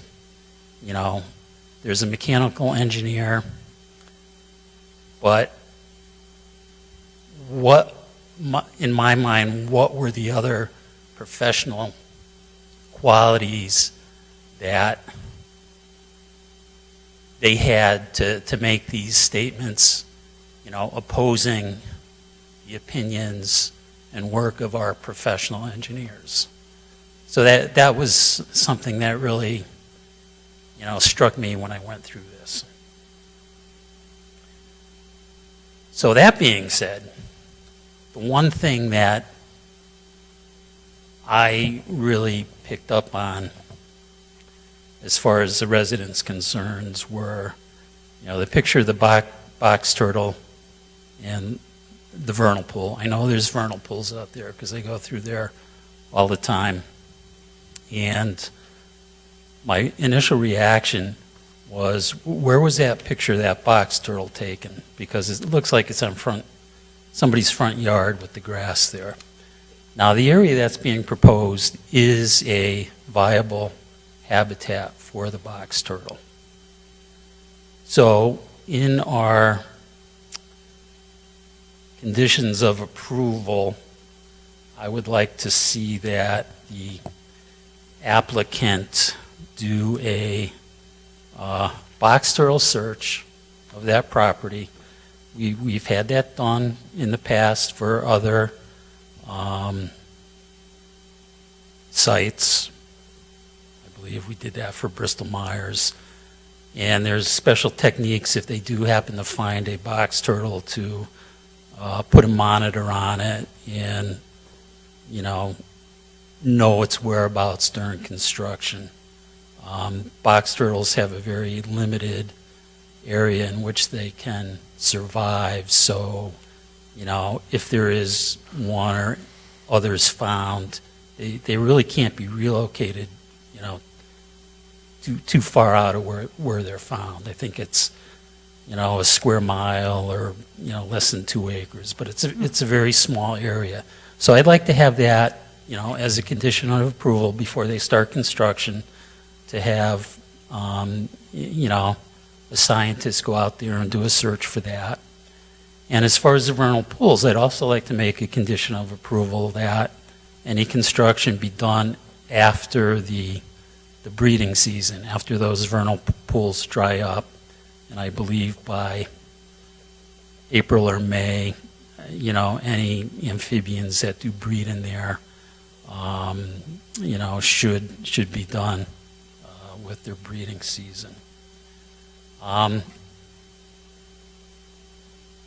I don't think, quite frankly, that this is a great location for an 830G development.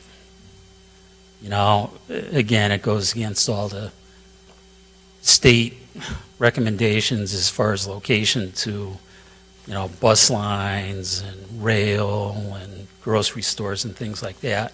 However, that does not prevent us from approving this. And, that's also something that Janice Small wrote in her memorandum. A couple of the other comments, there's a lot of talk about quantifiable probability. And she specifically highlights, traffic or pedestrians is not sufficient to deny. Remote possibility that neighboring wells would be harmed is insufficient. Lack of public water and sewer is not sufficient. All cases are fact-based, but there must be actual evidence of harm. And based on, again, the 830G state requirements and, the comments from Corporation Counsel, I myself, and I don't want to speak for any other commissioners, find that, this application would be hard to deny. Unfortunately, again, I don't think the location serves the 830G requirement, but that's my opinion. Thank you, Mr. Cohen. Thank you.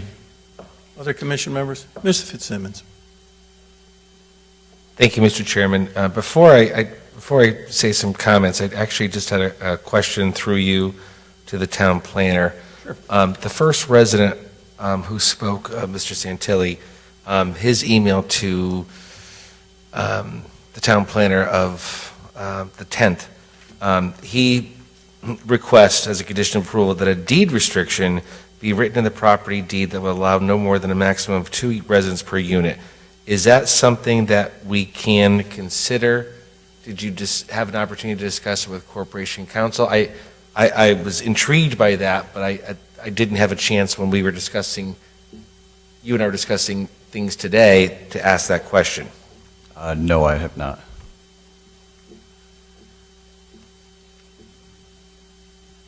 So it could be added as a condition of approval. Not be enforceable. I was going to get to you. But I want to start with our staff. So it's not something that we've explored in the town, right? You're not, Not that I'm aware of, but there is case law that it's very difficult to prevent a certain number of people with it, but fire code, obviously, there's always a certain amount that are allowed, so I'm sure there's some kind of middle ground that could be made, but I don't know how well it can be enforced. could you refer this to the Corporation Council so we have something on record? Only, because the concept I get, and I know I've seen something similar when it relates to, just as you were getting there, regarding when someone's on a well and septic, we can limit the number of occupants per unit. Now, this is not, because this will be connected to city water, is my understanding. But I'd like to, if you could explore that question for Corporation Council for future reference. And then, through you, Mr. Bonini, just to confirm, the request of the residents to the Corporation Council regarding wetlands is not something for us to consider. That's correct. That's the first I heard about it today, so. Okay, all right. And then I guess, as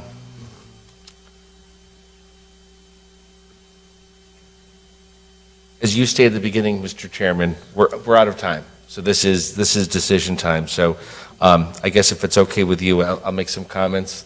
Absolutely. That's all right. And I guess the first thing I'd said is, and you know, I'm a man of a lot of words, but this is not affordable. I mean, Wallingford has a problem, and I understand the applicant is requesting it under Connecticut's 830G. I know I use the term non-market rate housing, but, you know, 7 of the 22 units will be non-market rate. The other ones will be market rate units. So I'm going to repeat myself, you know, and I full disclosure, I shared with the chairman, I bumped into a resident on this application last week. We both happened to be out of state. It was quite unusual to bump into someone who's here in the audience. But obviously it got me. I'm always thinking about this. You know, this is a much different application than was applied for. You know, there's been a lot of changes with input from the town, input from the public. You know, we don't see many 830G applications in town. And I've been on the commission a number of years. So, but I don't like the term affordable, you know, and of course I use the term non-market rate housing, but in Wallingford even that is not affordable for most people. So I think the memo from the Corporation Council is quite clear to remind the commission. The commission's aware there is a very high standard given the state's determination that providing affordable housing is a high priority. In determining whether to approve an application, a mere possibility of harm to a substantial public interest is not sufficient.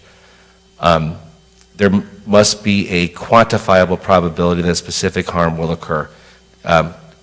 Based upon all the information that has been submitted, I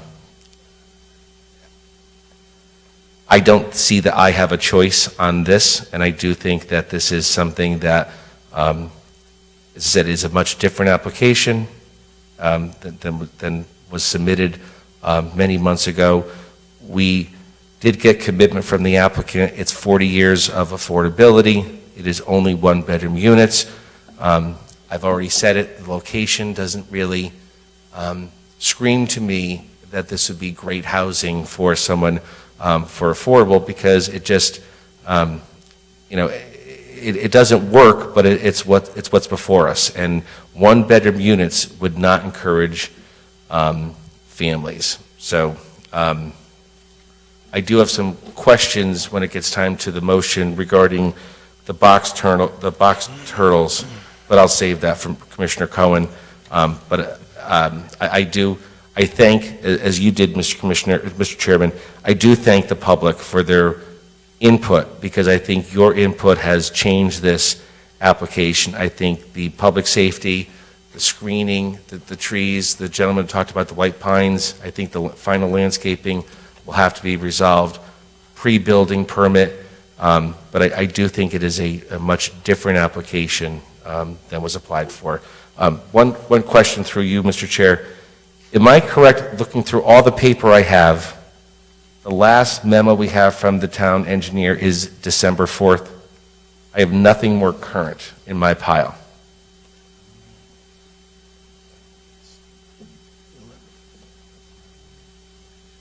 Well, no, it's just 11. Right. Well,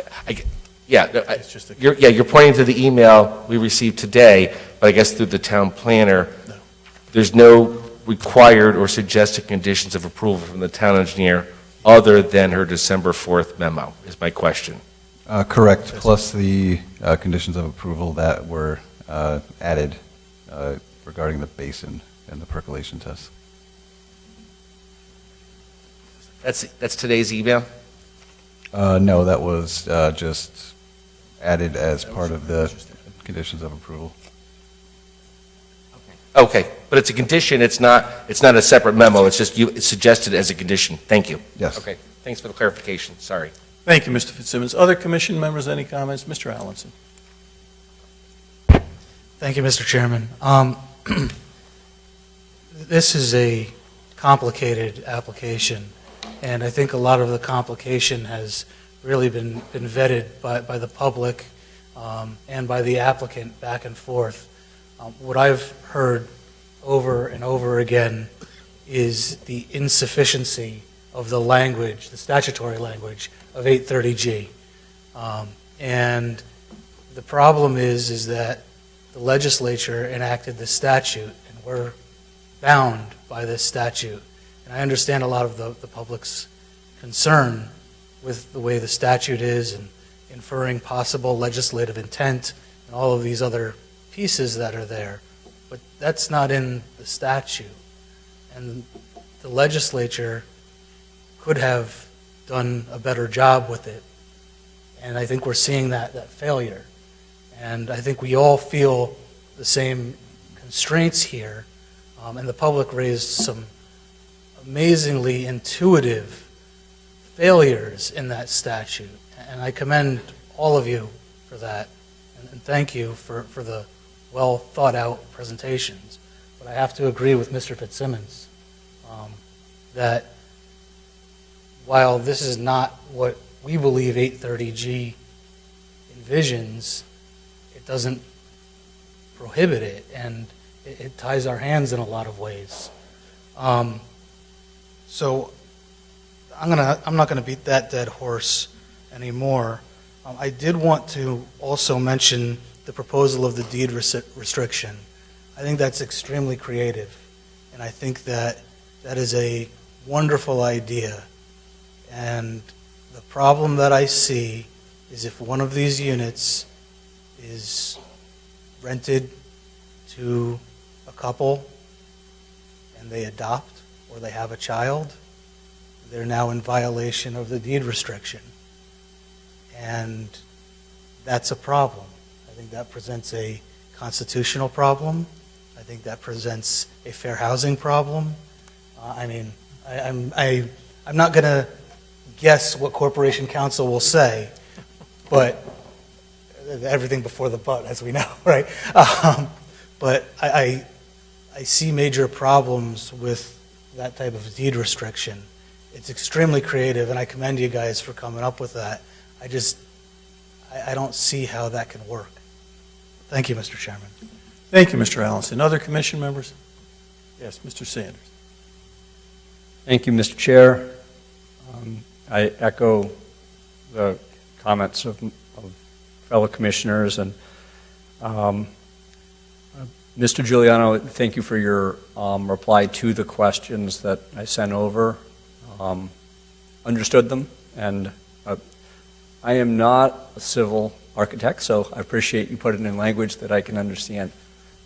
I do double as an engineer in my 9-to-5 gig, and I think sometimes the question isn't whether we get everything perfect all the time. Because the last time I checked, I don't know anyone who's perfect. I haven't seen my wife. But I think the question is always, when things aren't quite perfect, what do we do about that anyway? So, that said, I do agree that both the questions from the members of the public, sometimes the processes are not easy to understand. What is 830G? How does that work? And I think the willingness to listen from Mr. Giuliano has helped to make the project take on a different flavor than it started with. Specific to 830G, you may recall, so for those of you who weren't here at last month's meeting, our state representative Mashinsky, well, this isn't her district. This project happens in the district represented by Representative Fishbein, right? But Mary Mashinsky came and she mentioned about some of the concerns about that. We'd encourage you to certainly engage with your representatives in Hartford to try to have this addressed, because this certainly doesn't seem to pass the sniff test of how to build more affordable housing here, and that would, but our hands are tied a bit on that, and I think the last thing I'd just close with is that we've been, and I think it's a fair point by both Attorney Senaviva and Mr. Giuliano, that if we don't do this with the property, what happens with the property? And there's a guy who was attributed to being one of the wisest people that ever walked the face of the earth, and if he wasn't bound by Connecticut law, I think he would say, would you all like to buy the property? But we can't do that, and we appreciate your concerns that you bring to us, and yeah, thank you for your ideas, and thank you for your trust. Thank you. And Mr. Parent. Just one comment. I'm really impressed with the presentations that my fellow commissioners have made. And yes, we pointed out, no, this is not the best place to put an affordable housing unit. But you know what? But it does highlight there aren't very many places. And if you have a place that can meet all the wetlands and zoning and statutory and requirements, then I think you should have to go, I would say you'd have to vote for it. I mean, because once we get it done, when everything settles, the units are built, there's going to be more affordable housing in this town. And while it's not, again, not the ideal location, it is a location that will provide that housing. Thank you, Mr. Chairman. Thank you. As far as from my perspective, I don't want to belabor all the comments that other commission members made. I certainly want to kind of piggyback on Mr. Cohen's comments concerning as far as the work that's done by, and the review that was done by our wetlands as well as by our engineer, our town engineer. I certainly have great confidence in them as far as how they've gone about reviewing the application. As far as Mr. Pagini, his comments, just concerning questions that the members of the public has raised as far as essentially the wetlands permit. That's an issue that's outside of our purview, as Mr. Pagini had mentioned. I do appreciate the applicant when they flipped the mix as far as the 60-40, as far as the units that would be, a number of units that would be at 60%, number at 40%. I appreciate the fact that they did away with the efficiency units. I didn't appreciate the fact that in their affordability plan, they eliminated the at least 40 years to limit it to 40 years. I think I've mentioned this at other times when we've reviewed affordable housing plans. It makes absolutely, and I understand it's state statute, it has to be 40 years. Certainly the applicant can, if he wanted to, could make it more than 40 years. It it just seems to me it's very short-sighted, and when Representative Mashinsky mentioned that she was probably attempting to have some discussion on affordable housing, I wish they'd look at also extending the number of years, because it seems to say that today we could be at 10%. We're not, but we could be at 10%.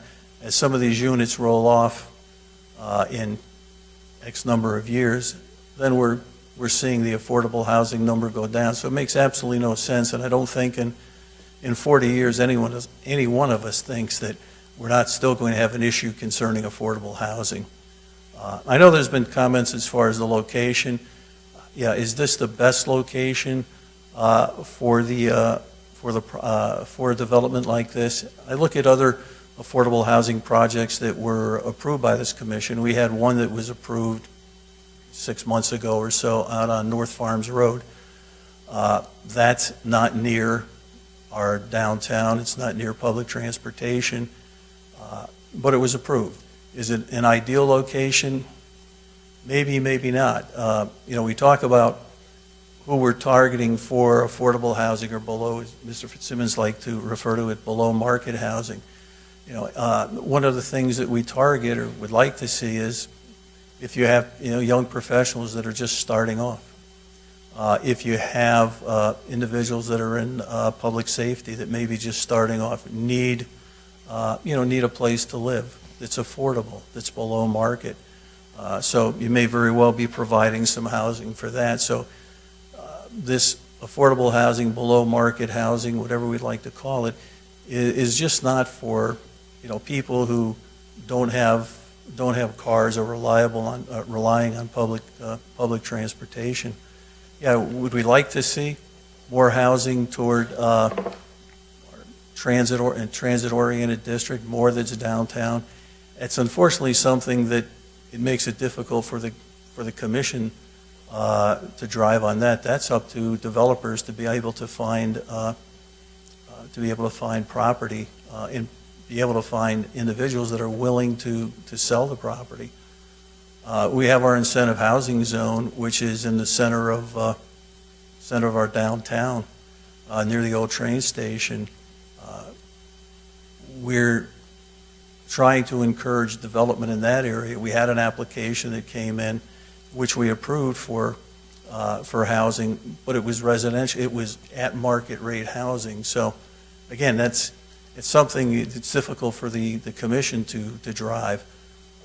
So it's not that wherever we get it, we should accept it, but in some ways it somewhat comes down to that. So I guess I would just like to throw it back to the applicant, back to the 40 years. Is there any consideration to increasing that by another 10 years? And what would be the reluctance to do that? I'd be happy to amend it in 40 years, but I suspect that I won't be around to do that. I did ask the applicant because I thought that might be a consideration, and I don't think there's much by way of objection. It's just that it was just following the statutory requirements, and so... Be creative. Yeah. Again, it's not my property, and so I'm limited in terms of my authority, Mr. Chairman. But it's something I'm happy to talk to him about. Would you like to call a lifeline? I'm just kidding. All right, those are the extent of my comments. I think all the commission members have kind of expressed their comments. Again, as with other commission members, I'd like to thank the public for coming out, expressing their interests, their concerns. Hopefully you'll feel that perhaps you may not have the result that you are hoping for or would like, but that at least the commission's listened to you. They've evaluated what's been said, and they've made a decision, based upon our regulations and how we interpret those regulations and the information that was provided to us by our corporate counsel as far as how this an 830G application should be handled. So with this, I take it there's no more comments from the applicant. As far as commission members, are there any further comments from commission members? So at this point in time, Mr. Bugini, any final comments from you, sir? No, I just agree that some sort of signage or something the state should consider requiring it, whether it be legal or not. I agree that they, should be more transparency on these applications, so that's all I have to say. Good enough. So with that, again, I indicated when we started as far as the individuals that would be voting on this application. So with that, I would entertain a motion on the application. Mr. Fitzsimmons.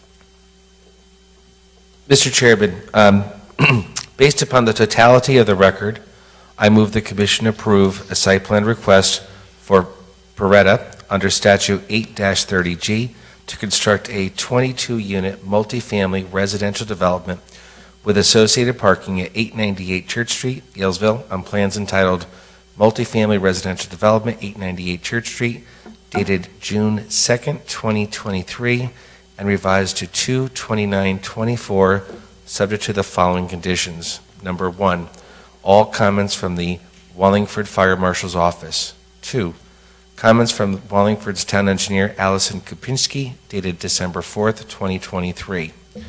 Number 3, comments from Scott Shipman, Senior Engineer, Wallingford Water and Sewer Division, dated 11/29/23. Number 4, submission of a native tree and shrub planting plan to provide extra landscaping for 2 areas on site: the storm basin area along Route 68 and along the vegetation line behind the back patio area that includes native plantings such as bayberry, winterberry, and huckleberry bushes, Alamantia trees and bushes, and mountain laurels, native species only, with the exception of the use of white spruce, along the back patio vegetation line, and Christmas holly before a building permit is issued. Number 5, that the proposed sidewalk along the western side of Highland Avenue receives inland wetlands and watercourses approval before a building permit is issued. Number 6, that all existing storm drains and culverts are inspected and cleaned out prior to commencing construction. Number 7, that the storm basin is not used as a temporary sediment trap. Sediment trap must be located in a different location per newly updated Connecticut guidelines for erosion and sediment control. Number 8, that the Wallingford Town Engineer and the Wallingford Town Planner are notified prior to construction of the basins is to begin. Number 9, once the basin is fully excavated to finish grade, 3 percolation tests shall be performed, and data, including observed percolation rates and duration of pre-soak, shall be submitted to the Town of Wallingford Town Planner and Town of Wallingford Town Engineer for review before issuance of a building permit. Number 10, inspection of all erosion and sediment controls by the Wallingford Environmental Planner and the Wallingford Town Planner before construction is commenced. Number 11, an erosion and sediment control bond in the amount of $35,500. Number 12, final affordability plan to be forwarded to the Wallingford Planning and Zoning Office. Number 13, 6 copies of the approved final plans forwarded to the Wallingford Planning and Zoning Office. Number 14, applicant is to have an environmental engineer walk the site prior to construction looking for box turtles. If any are found, place monitor on turtle to allow construction to occur while protecting any located turtles. Number 15, applicant shall commence construction after vernal pools are dry and/or amphibian breeding season is over. And number 16, a bond in the amount of $10,000 to be posted for claims associated with any water quality or well issues during construction and 1 year following 100% occupancy. Thank you, Mr. Fitzsimmons. We have a motion on the application. Do we have a second? I'll second. Do we have any discussion on the motion? Seeing none, I'll ask for voting, beginning with Mr. Cohan. Yes. Yes. Yes. Yes to approve. Yes, the application's been approved. Gentlemen, have a good evening. Thank you. All right, Mr. Pagini, if you would please take us through the rest of our agenda, if you would, please. Bond release at 5 Chimney Sweep Road. Went out there, and that's fine to be released. Do I have a motion to release that bond is recommended by Mr. Pagini? Mr. Chairman, I move the commission release the bond being held at 5 Chimney Sweep Road as recommended by the town planner. Do we have a second? Second. Second by Mr. Cohan. All in favor? Aye. Abstentions? Administrative approvals, any questions on those? I don't believe so. All right. February ZBA decisions. Any questions on those? Any And- questions on ZBA?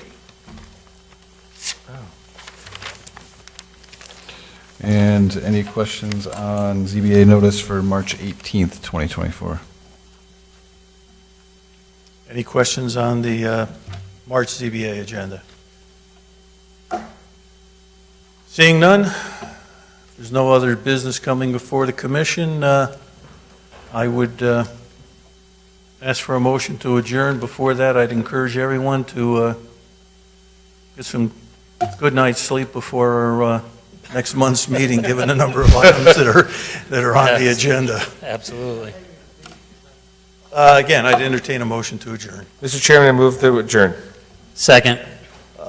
All in favor? Aye. Opposed? Abstentions? We're adjourned. Thank you very much, gentlemen. Oh, yeah, I'm going to...